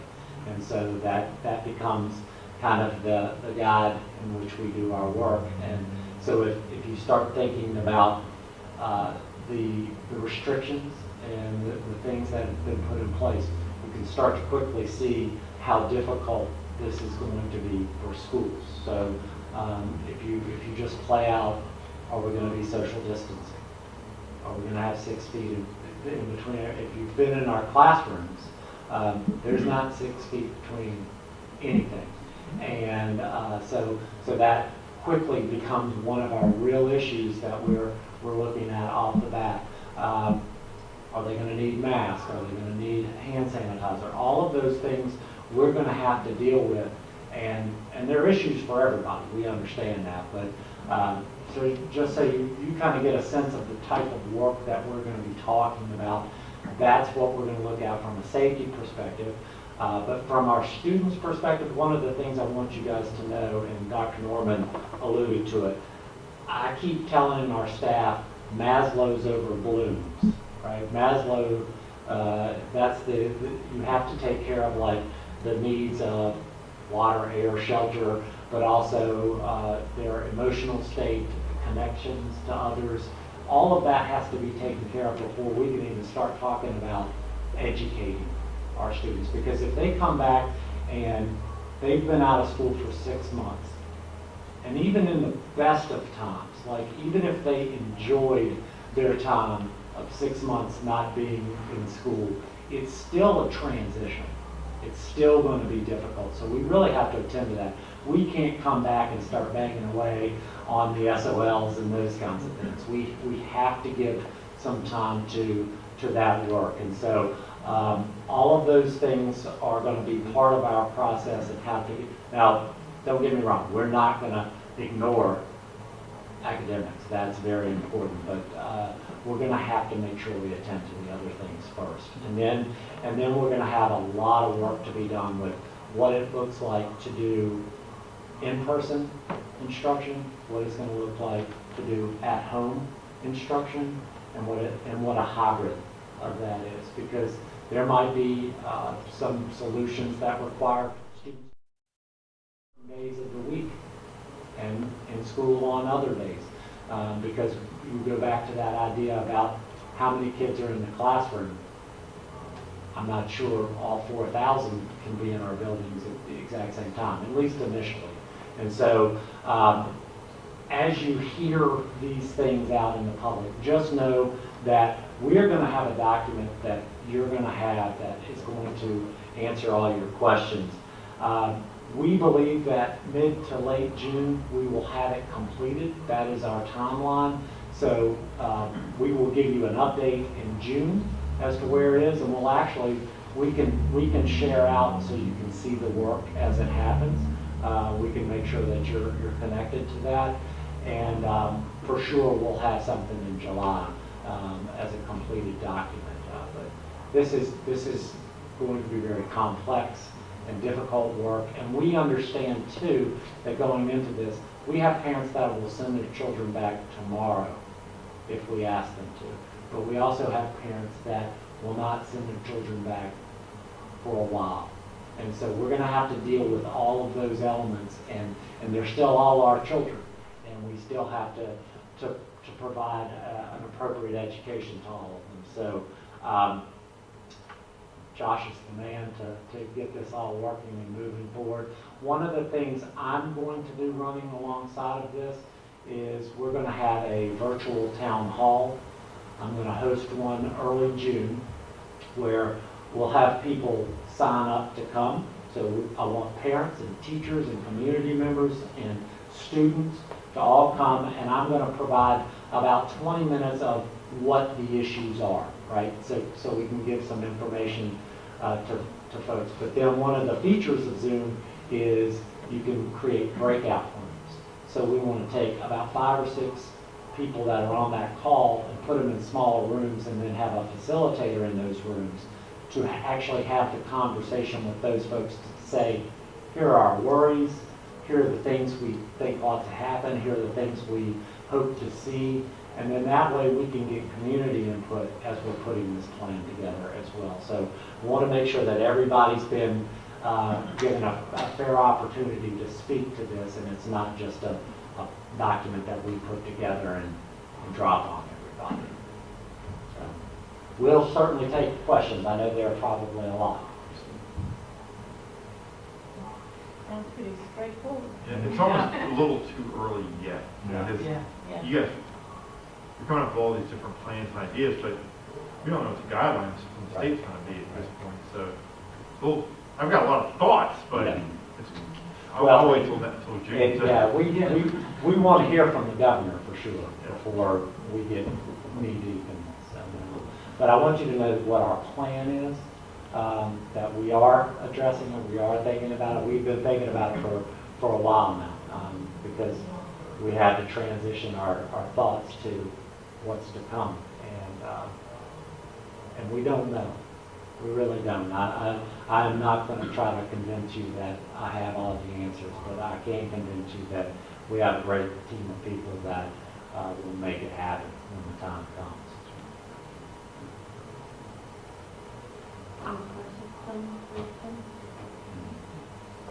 Thank you so much, and have fun. Thank you. All right, so the next one is technology. And so as we've talked, and as you guys have seen, we've done a lot of things to try to get our community connected. We believe that roughly 35% of our students don't have high-speed, reliable internet. And every time I talk about this, you're going to hear me say high-speed, reliable, because I think a lot of people have internet capability, but it's not high-speed and it's not reliable. Probably those folks that are connected to DSL or through the cable companies, we can make that claim. But all the rest of us, including myself, we have over airwaves, microwave, satellite, and sometimes they don't work quite as well, and so it makes it difficult. And so understanding what type of world we are getting ready to walk back into, and we're currently there, we understand that we need our students to have that capability to provide equitable services to all of our students. And so we have done, Dr. Wells has worked on putting internet on buses. We've put internet outside of our schools. We've used flash drives so you don't need internet. But we know ultimately for this county, for this school system, we have to have fiber networks going into every home. And so that is my goal. That is my big goal for this county, because it's gonna help our education, it's gonna help our children, but it's gonna help this county.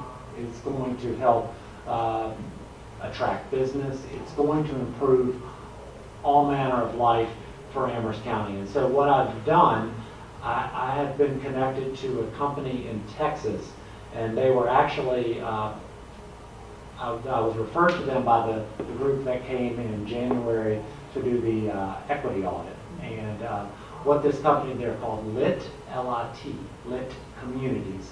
And their goal is to close the digital divide in America, whether that's rural, mountainous, or poverty, high poverty areas, to make sure that because at this point, having the internet is very close to what it was like to have electricity, back in the day. And so for this country to kind of move in the direction it needs to, we have to have our students and our population on the internet.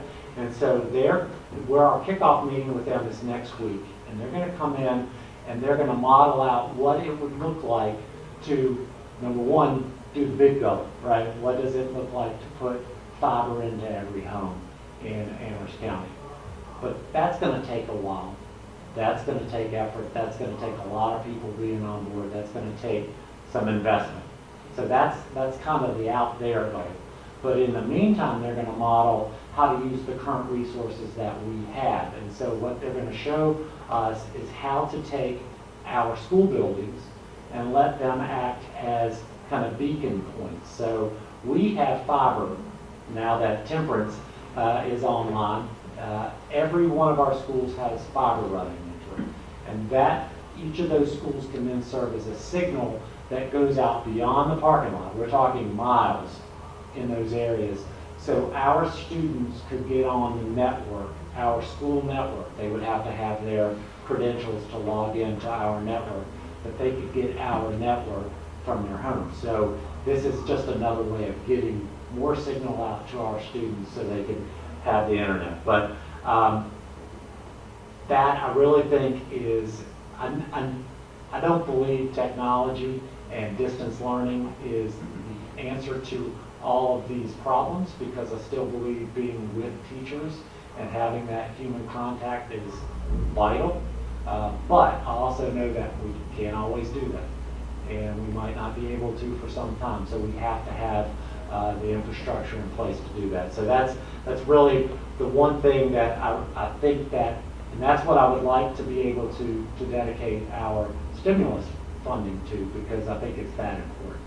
I certainly will answer any questions about that, but we haven't really gotten started with this group yet.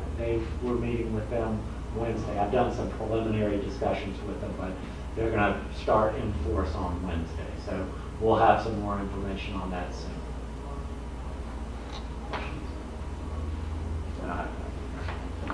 Good. We're excited. Okay, good. Good. I can't imagine anybody's against us having. I don't think anybody would be against it, but we're going to try anyway. Next is the Valen cohort, which is Dr. Norman, so we'll switch back out. You guys have heard about our Virginia's for Learning Innovations Network.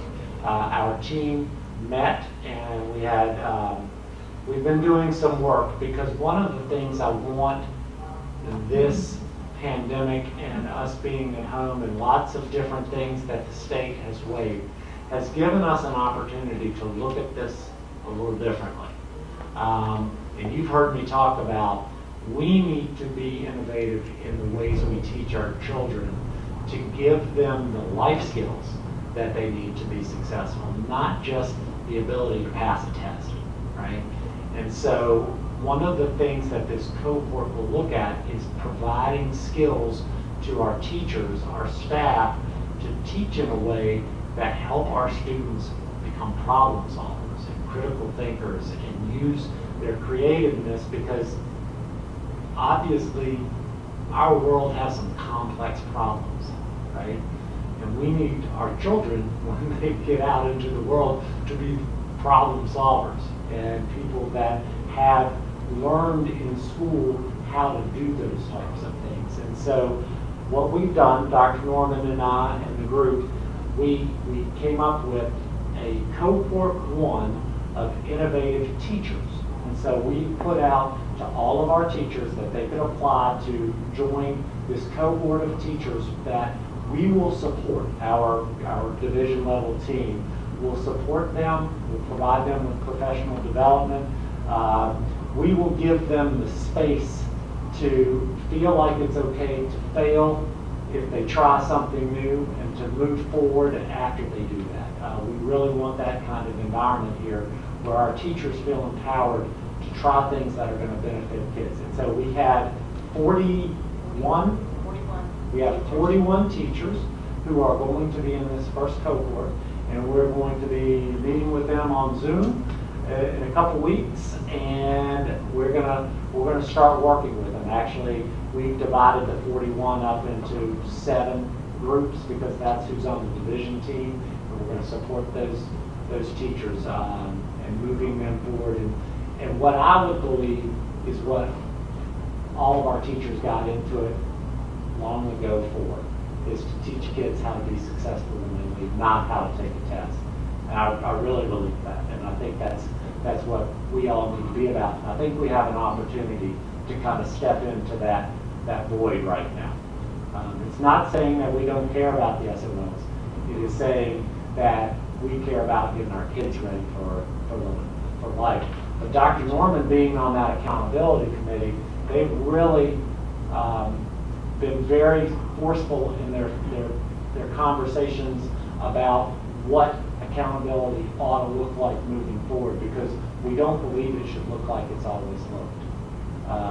And even for this upcoming year, because if we, and the state superintendent wants innovative learning, he wants our students to be geared with the 5 C's. But if at the end of the line is always those SOL tests that are held over our heads, it's going to be much more difficult to get our teachers to break out of kind of the routine that they've been in for the last 20 years. And so that's exciting work. That's work that we're really excited about. We're starting with a real small group, and hopefully over time that will grow. But that's just another thing we're kind of working on during all of this. And getting our students thinking that way, because they've always been focused on the test. Yeah. Having them think differently about what school looks like and what they should almost demand. This is what I want my education to look like. That's where we want it, and Yeah. the teachers are excited about it. And you said there were 97 people watching this, so I hope my son is not one of them. But I use him as my example. He passes every test. He gets A's. He's going to be, he's going to graduate high in his class. He's going to go to a college that he wants to go to. But his problem-solving skills leave something to be desired. And it's because we don't practice those things. We don't practice those things in school. We have just taught kids how to take tests. And so, and it might be a little bit of my issue at home, not teaching them how to do problem solver either. I will take credit for that. But at the same time, we need to teach in a way that's going to get our students ready for that. And I'm really passionate about that. And I will say, our cohort is more than just teachers. We have some administrators on there. We have school counselors who have applied for it. We had one of our bus drivers apply for it. So we've opened it up to everybody who can think differently when we talk about educating our students. So that was nice. Thank you. Thank you, Dr. Norman. Okay, next to last is update on therapeutic day treatment. So up to this point, we have worked with Horizon as our therapeutic day treatment. We have it's not a contract as much as it is an MOU. And so periodically you need to put those things back out and see what other providers will offer. And we had several people that wanted to work in Amherst County, and we actually came to the decision that we would move to Harvest Outreach. And Harvest is based in Campbell County, and they're going to provide all of their services here in Amherst next year. They are, I've worked with them in Campbell County, and I'm going to tell you the main reason that I believe Harvest is the right place is because first and foremost their heart is in it for children. All the changes that we discussed with day treatment and how some of these organizations were losing money. That happened to Harvest too last year, but they took the losses and kept their people in their schools to work with kids, and that's all I needed to know. That when it came a decision between money and kids, they chose kids, and that's the type of organization we want working with our children. And so I introduced them to the principals last week, and they will be going to the buildings and learning more about what the schools need, and we'll get up and running with them as well. They're also going to serve as helping us with some of the social emotional learning, they're going to provide some training to our staff to be able to deal with students that are having a difficult time with their transition back. We just know that. So that's why it's so important to have the right organization working with us with day treatment. And they'll be in our buildings Thursday and Friday. Talk to all principals. This upcoming Thursday and Friday. That's very good. And then last, I just want to remind you of a few dates. May 23rd at 6 o'clock, we're having graduation. We talked about that. June 2nd is the public hearing for the county budget. And so, as you know, that has to happen before their budget is approved, which they have decided that will be June 16th. So once they approve that, our budget is ready to go and we can move forward. At that point, we will then start issuing contracts. So what we've done, since most people are used to getting their contracts now, we are sending out a letter that is an intent letter. We're basically saying, when a budget passes, we intend to give you your contract. We can't do it yet because we don't have a budget in place. And so we wanted to give our staff that kind of assurance that it's coming. So those are the dates. Those are the things that I wanted to share.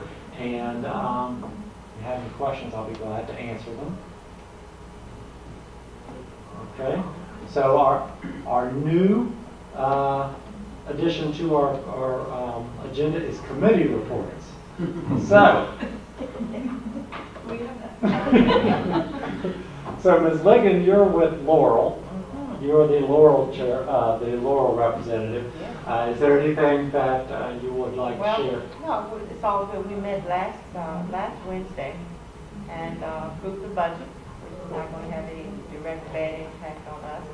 I don't have it in front of me, but I want to say we have 100 and some between center-based and non-center based in the Laurel.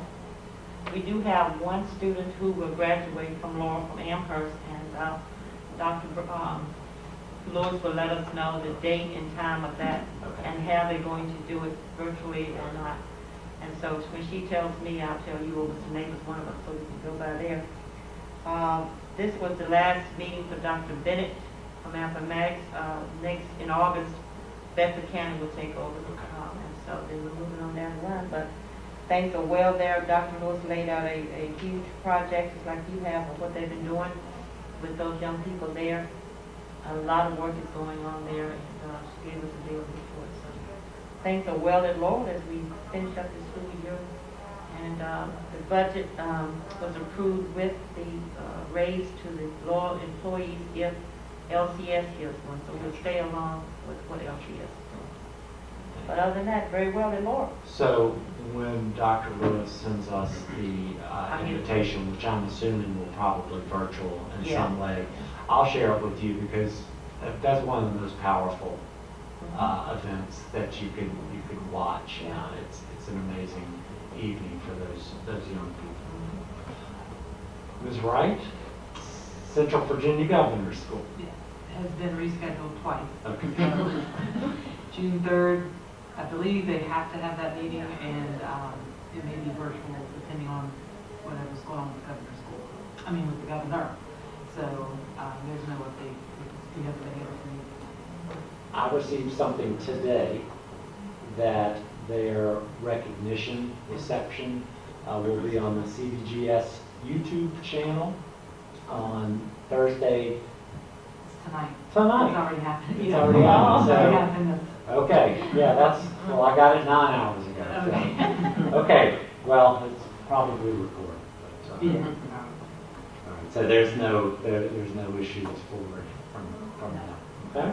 And then the STEM Academy? Well, STEM Academy, since we were in this room last, we had one Zoom meeting, and I think the biggest topic they had there was discussing how they were going to do grades. They took the CDCC policy and offered up a pass-fail option if the students prefer to do that, but then they can convert it over to a letter grade if they deem it worthy to do that. So that's really going to benefit the students in the long run. I don't know how the Amherst County students were doing, but I know that's going to be beneficial to all of them. But we have another meeting coming up in June, so I'm assuming it'll be Zoom also. I believe there was a discussion about raising tuition. There was, I don't recall exactly, Yeah. all of that. Just for your benefit, so you guys know, in terms of grading, the STEM Academy, Governor School, and early college, those three entities, those three programs, we don't have authority over them. They are governed by a board, a regional board, and then the early college is governed by CDCC.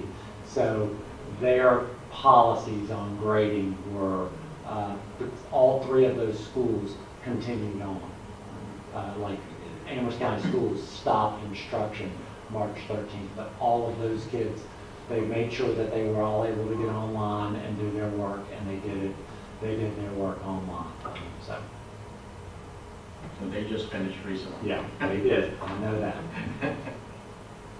Okay, so that's the committee reports, because I don't think there's anything from VSBA. Well, I was just going to do it myself. The VSBA sends us something at least every day, twice a day. So, and I do read it because it's good stuff. If you want to know anything, all you do is check them out. And they've had some interesting webinars, the free ones I'm talking about. So I've been listening to one when the governor talked to them, and then when Superintendent Lane talked to them. So I would encourage you, if you have the time during our semi-retirement for some of us, that should join in with those, because it's not too much that Gina and her crew don't do. And I'm on the legislative committee, and so as well as you are, I'm keeping up with what's coming down from the federal level or what's coming out of Richmond. And she sends us notices about the various bills that are being passed or not passed. I encourage, if you want me to say something on your behalf, just send me an email and I'll sure to tell them that. But other than that, we're just all reading a lot from this week. All right, now we are at, 12:01. Mr. Terry, what you got going on? Well, I'd like to start off saying everything that you guys are presenting is awesome. It's definite that you guys just care tremendously about the students and the teachers and all the staff at the schools. I was sitting here a little while ago just listening to the things that you got planned for the kids, thinking that was the greatest thing in the world, and then hearing you talk about the teachers, it just brings it all home. I was able to go up and help with one of the flash drive swap outs at Elam, and seeing the teachers and the students at least seeing each other and interacting a little bit, it trickles down from there. The teachers are really caring about the students. So it's a big community. Everybody's stepping in to do what they need to. And is there any way we can get all that internet stuff lined up that you keep talking about? It'd be awesome. We're kind of in the same boat where we live. A lot of people struggle with that. But I know this county is not the only one. A lot of them are like that. And it's refreshing to know that our county is, I would like to say, one of the leaders in looking at that kind of stuff. When we turn on the TV and see a report that there's forethought from the school administration for internet or the graduation service or things that you've brought forward, it's very refreshing. So thank you very much. Well, thank you for all the information that y'all provided here this evening. I just want to tell you again, Dr. Arnold, I told you on the phone when you called about a week or so ago that I can't understate how proud I am of the school system's response to this crisis. You know, this was untraveled territory, and to use your roadmap, Brandon, you guys, your leadership carved the road for people to travel. I think one of my experience with emergency management is one of the worst things you can do is not provide any kind of guidance or information in a time of crisis, because it promotes chaos. And for you to get out in front, for your staff to get out in front the way they did, because I was watching other school systems in the area, not to poke fingers, but you didn't hear anything from them. But that Sunday night, you were giving information to the students, and I can't tell you how many parents have told me how much they appreciated that, just to have some kind of idea of what it was going to look like moving forward. So I thank you and your staff for that. Living in a household with a teacher and seeing how they've had to navigate this, I'm super proud of the teachers in Amherst County Public Schools. When we were sitting here tonight, you know, I know mine was meeting with the reading specialist on Google Meet, planning out what they were going to do with progress reports and things like that, because they do. They still care about the students. So I can't understate how proud I am of what all of you and your staff has done to combat this, to try to get out in front and then to promulgate this plan moving forward.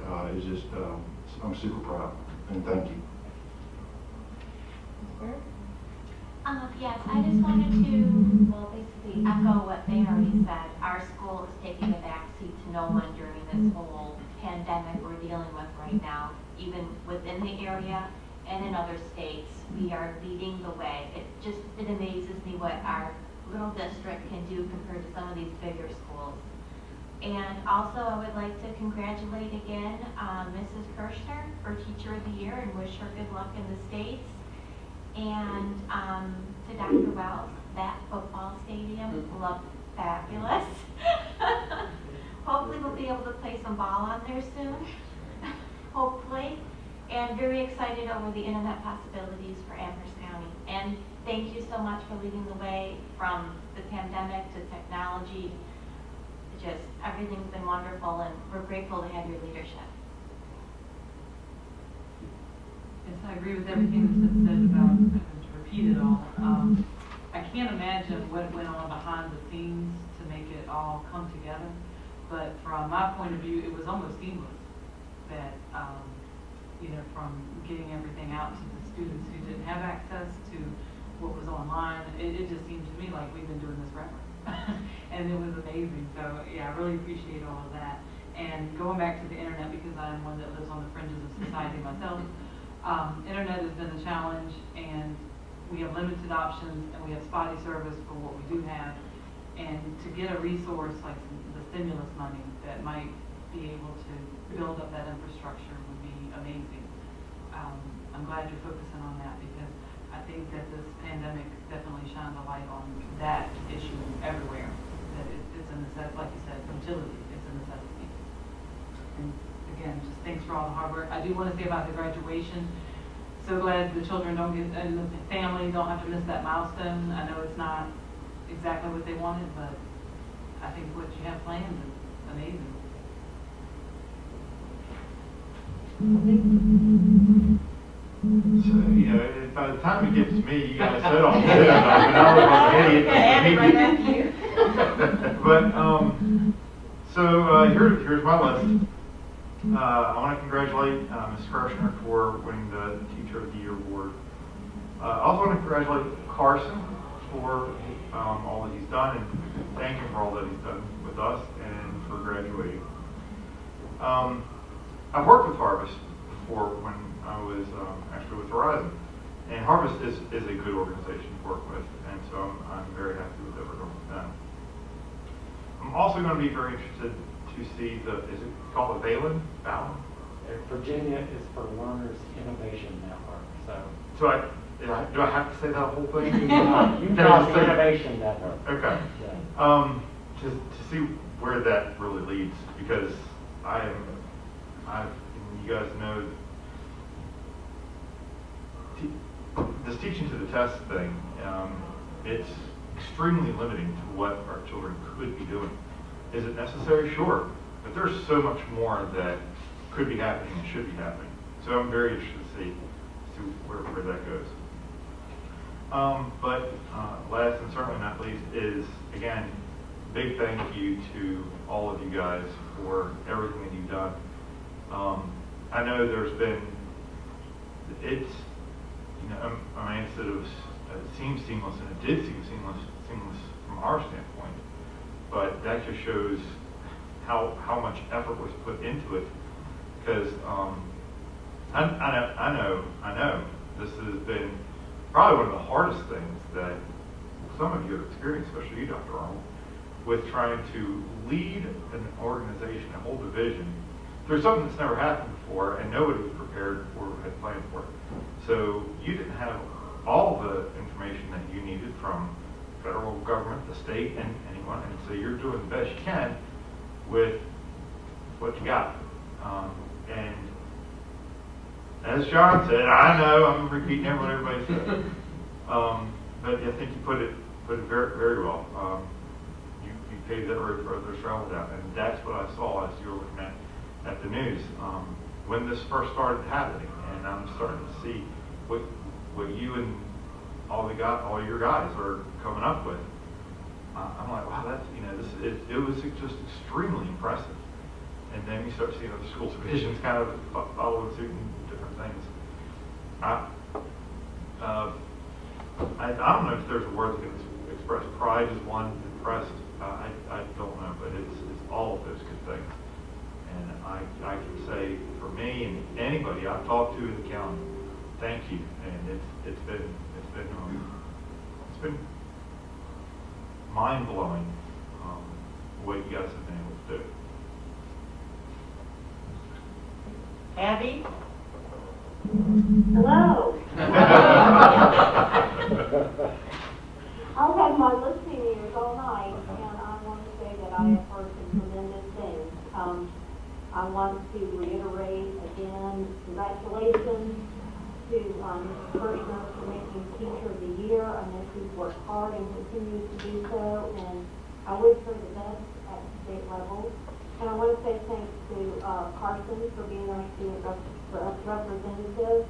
And I know he will do great at JMU, and wishing him best travels on those endeavors.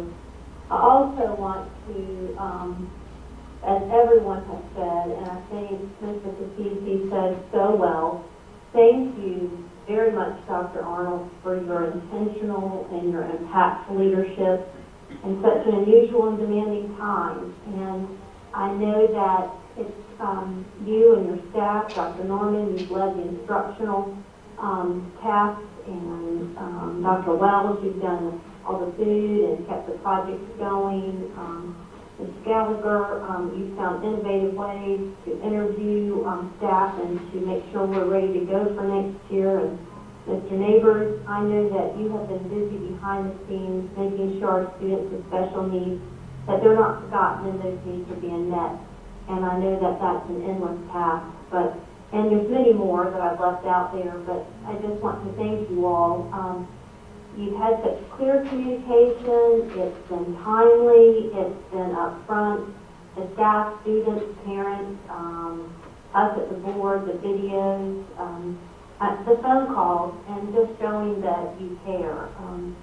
I just know that you have been so intentional because you have reached out into every area.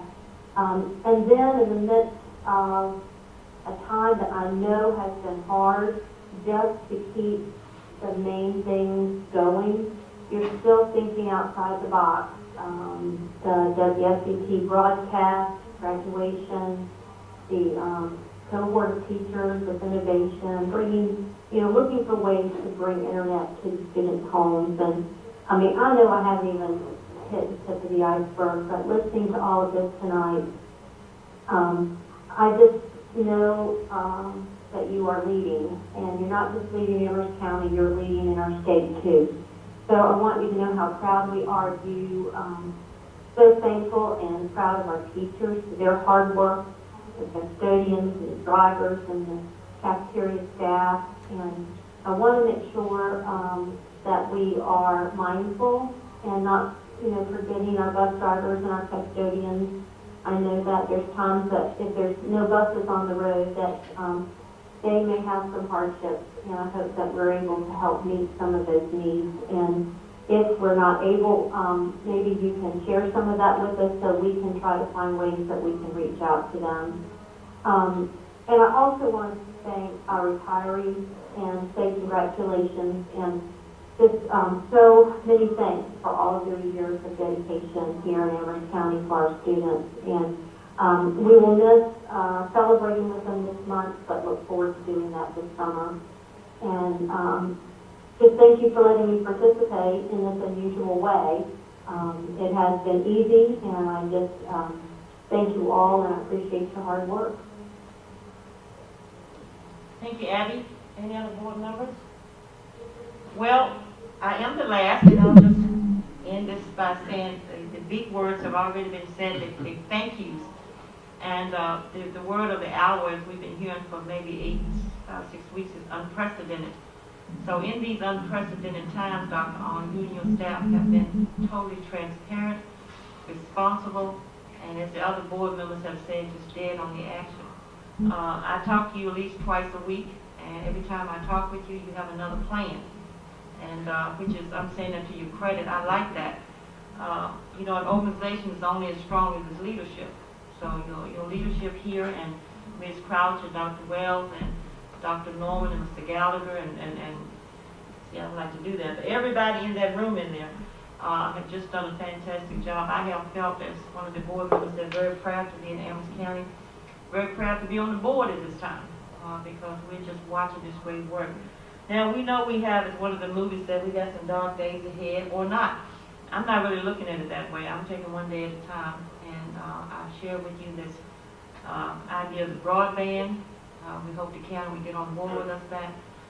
One thing I think one of the gentlemen said earlier, we've learned a lot from this pandemic. I know I have, and we've learned that things would never, I won't say they'll never be normal, but things will be different. But I think we have met the challenge here in Amherst County. We're ready to move forward with that. So I want to thank everybody for what they've done so far. I do want to give a health note, and I want you to rest your minds every now and then. Even though we're running full speed ahead, we don't want y'all to get, we don't want the engine to get too tired too soon. So I'm hoping that when school is officially out for this academic year, I know there are many more things to be done. We hope everybody will take a small break in that. So from the food distribution to the, what's been on the front line, the education, online learning for our young people, I have nothing to say but kudos to you and your staff. A whole lot of hard work. I shared with Mr. Gallagher as I closed when I came in that I've had a lot of time to watch television, or not. And, you know, a lot of kudos to the first responders, as it should be. I'm a healthcare worker and very proud of it. But let me tell you, these educators are first responders in themselves. And just like Cecil, somebody said, just when we found out we were going to be closed like tomorrow, you all stepped to the plate and responded to the needs of these kids. So I want to give something in my mind to the first responders of the Amherst County education process. So in my conclusion, we thank you for everything else that's been done. And anytime you can hear Good News Board that we have money, we're getting money, and we're going to keep money. That's all right, isn't it? I need to do something with my own bank account, but that's okay. So, if there's no, Dr. On, you have anything I else? have one thing, because a lot of people got, a lot of folks that we would not be able to do all of this without Mr. Goldman sitting over there stage right, and Hello. Mike Cargill, who's sitting in a room behind there, and he had a couple students that helped him get this going. So we got close to 100 viewers, and so we might need to do this moving I forward. think we need to keep this going. So more of our community can hear the good things that are going on. I told you something else good will come out of the situation, you know? Because we don't want the room empty when we get back to normal, but those who can't come out can surely follow. That's a good idea. And I didn't mean to leave anybody out. That's why I don't like to do that. Let's just say all the Amherst County Public School family has done an excellent job. Board members, do you have any concluding statements? Good, because I can barely breathe. No. Can I have a motion to adjourn? Make a motion to adjourn. Can I have a second? Second. Can I have a yay? Yay. A nay, and a stay well now, okay? Stay well. Thanks so much. Thank you. Have a good night. Thank you, Annie.